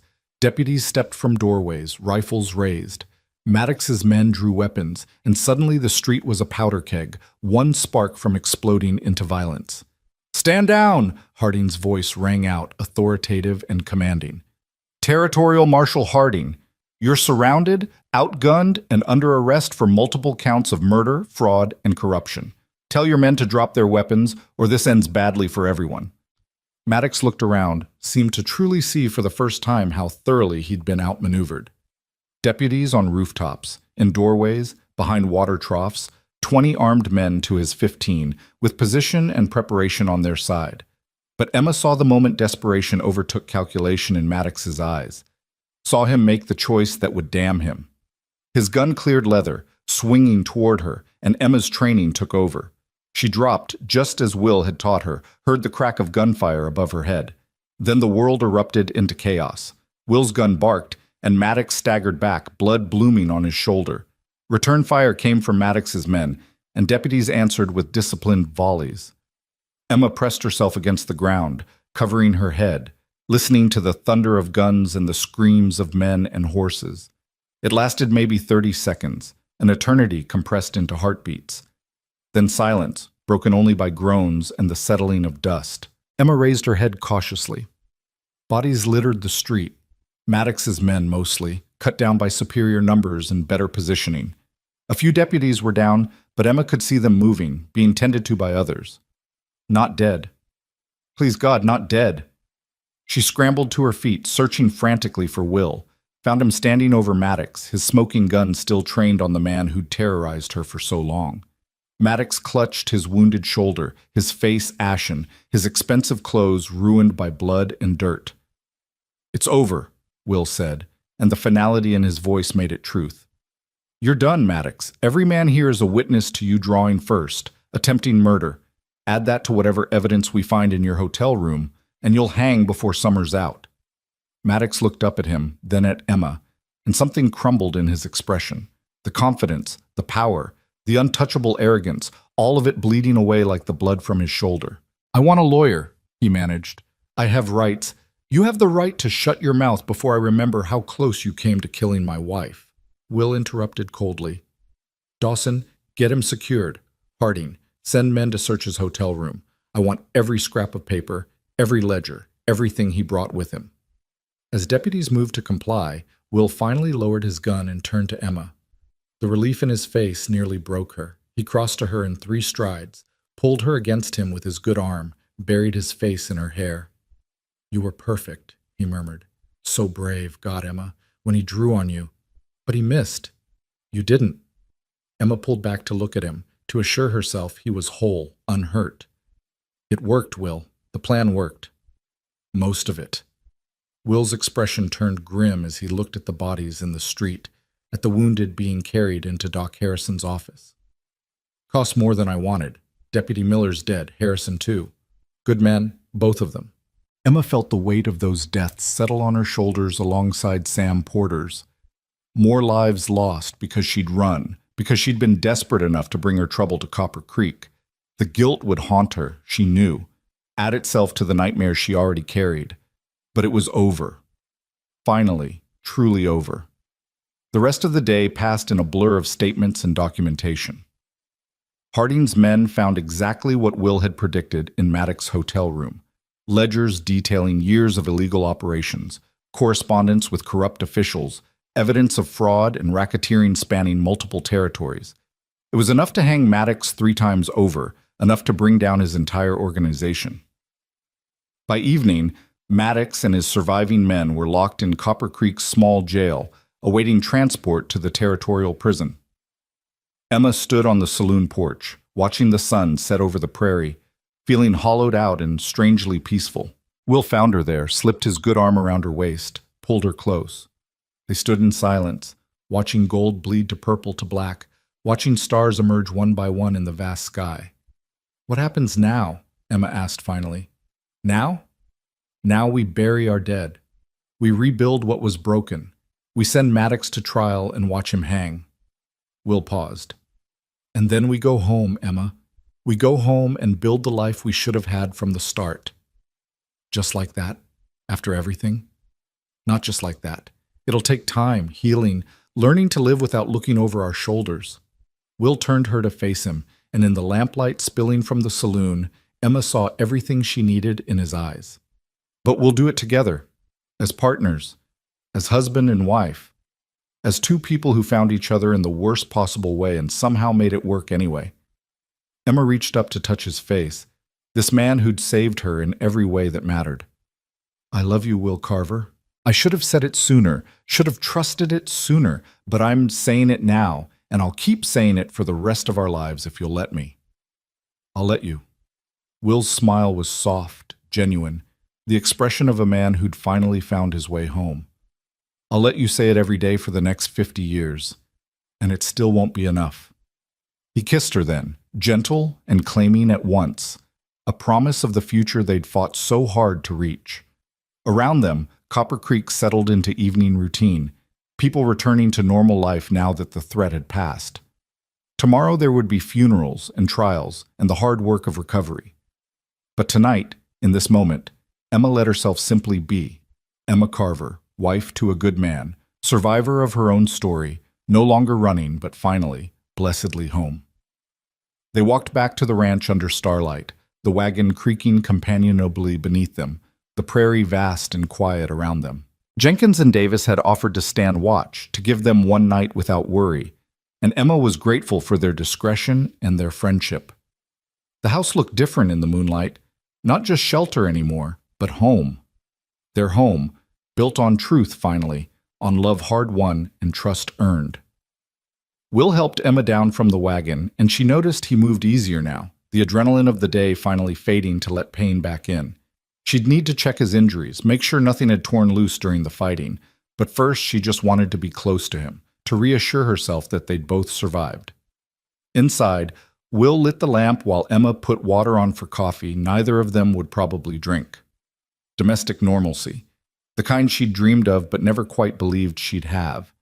It felt surreal, precious, fragile as spun glass. "Will," she said, turning to find him watching her with an expression she was learning to recognize as tenderness mixed with wonder. "What you said about building a life, what does that look like to you? Really?" He considered the question seriously, as he did everything. "Honestly? I see us working this ranch together. You managing the books and correspondence, me handling the physical labor as my arm heals. Maybe I keep the marshal's badge, maybe I don't. Depends on whether you can stand worrying about me riding into danger." "I can stand it," Emma said, "if you can stand me worrying." "Deal." Will's smile was crooked, charming. "I see us maybe adding to this house, making room for possibilities. I see quiet mornings and hard work and coming home to you every night. I see simple things, Emma, honest things, the kind of life I never thought I deserved until you showed me otherwise." Emma's throat tightened. "That sounds perfect. All of it." They stood looking at each other across the kitchen, and Emma felt the last pieces of her old life. Emma Hartley, the frightened fugitive, finally fall away. She was Emma Carver now, truly and completely. Not because a preacher said words or a legal document bore her signature, but because she'd chosen this life, this man, this future, and fought for it with everything she had. Will crossed to her, wincing slightly as his injuries protested. Emma's hands went to his shirt, carefully unbuttoning it, checking the bandages she'd applied that morning. The wound along his ribs had bled some during the fighting, but not badly. His arm was swollen, but stable. "I'm all right," Will murmured, his good hand coming up to still hers. "Emma, I'm all right." "I know, I just need to see it, to know for sure." Emma looked up at him, saw understanding in his eyes. "I keep thinking about how close we came, how easily I could have lost you today."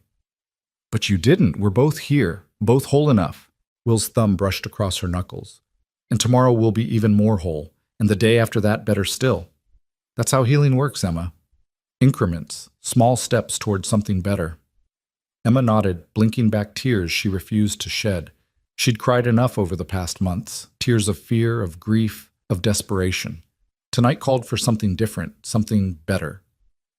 "Take me to bed," she said softly. "Not because we're afraid or desperate or trying to forget, but because we're alive, we're together, and I want to feel that, want to celebrate that." Will's eyes darkened with understanding and desire. He took her hand and led her upstairs to the bedroom that was finally, truly theirs. And there, in the quiet darkness broken only by moonlight through the window, they came together with the leisure of people who had time, who had a future, who had found in each other something worth every trial they'd endured to reach this moment. Later, Emma lay with her head on Will's chest, listening to his heartbeat, feeling more at peace than she'd thought possible just weeks ago. His fingers traced lazy patterns on her shoulder, and Emma let herself drift in contentment. "Emma," Will said quietly, "I need to tell you something. About the war. About what I did that still haunts me." Emma tensed slightly. "You don't have to." "I do. If we're building this on truth, you deserve to know all of it." Will took a breath, and Emma felt the tension coil in him. I told you I did things I'm not proud of. What I didn't tell you is that I led a raid on a civilian town. We'd had intelligence that Confederate sympathizers were using it to hide supplies, funnel weapons. Intelligence that turned out to be wrong. Emma's heart ached for the pain in his voice. Will, we burned half the town before we realized. Homes, businesses, a church. No one died, thank God, but we destroyed lives that night, destroyed trust. And I led that raid, Emma. I gave the orders. That blood, that destruction. It's on my hands. Emma was quiet for a moment, processing this revelation. Then she shifted to look at him, to meet his eyes in the dimness. And after? After you learned the truth?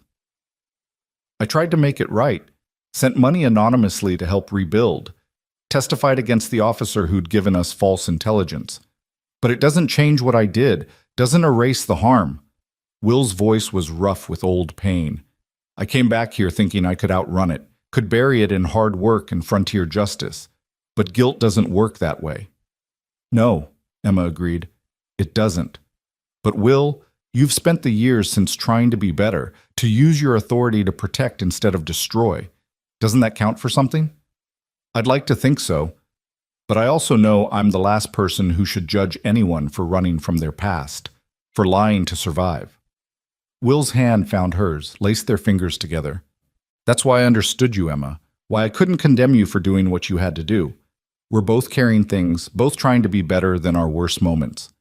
Emma brought his hand to her lips, kissed his knuckles gently. Then we'll carry them together. Your guilt and mine, your past and mine. And we'll keep trying to be better, keep choosing the right path even when it's hard. That's all anyone can do, Will. That's all anyone can ask.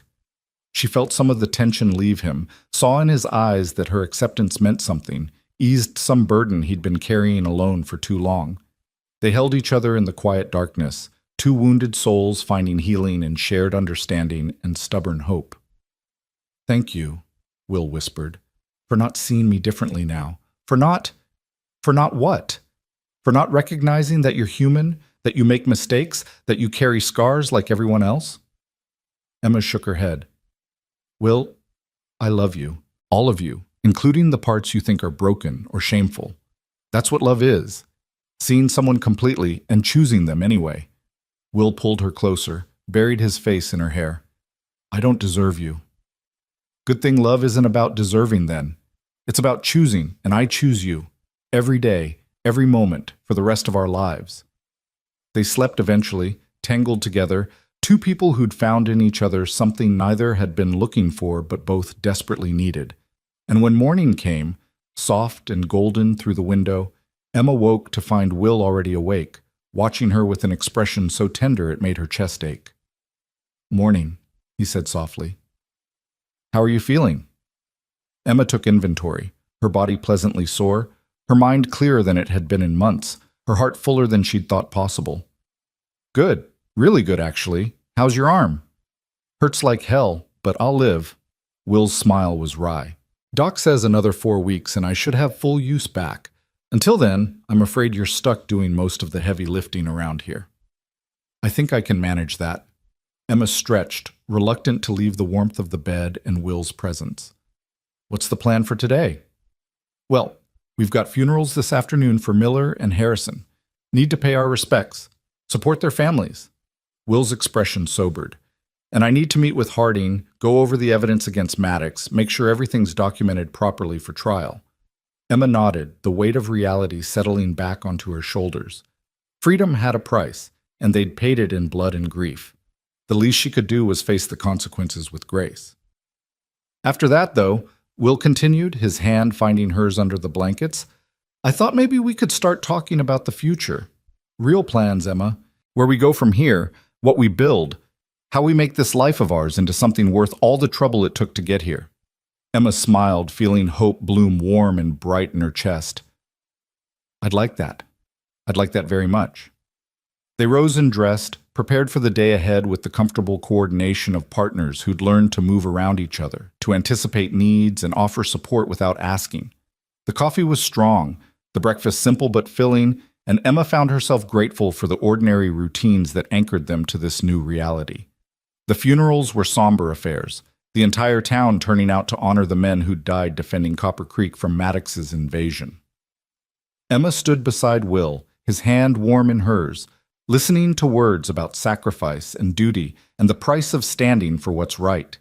She wept for men she'd barely known who'd died because she'd brought danger to their doorstep.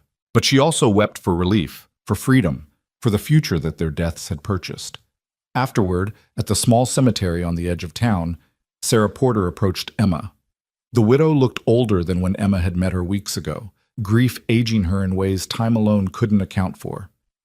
"Mrs. Carver," she said quietly, "I wanted to thank you." Emma blinked in confusion.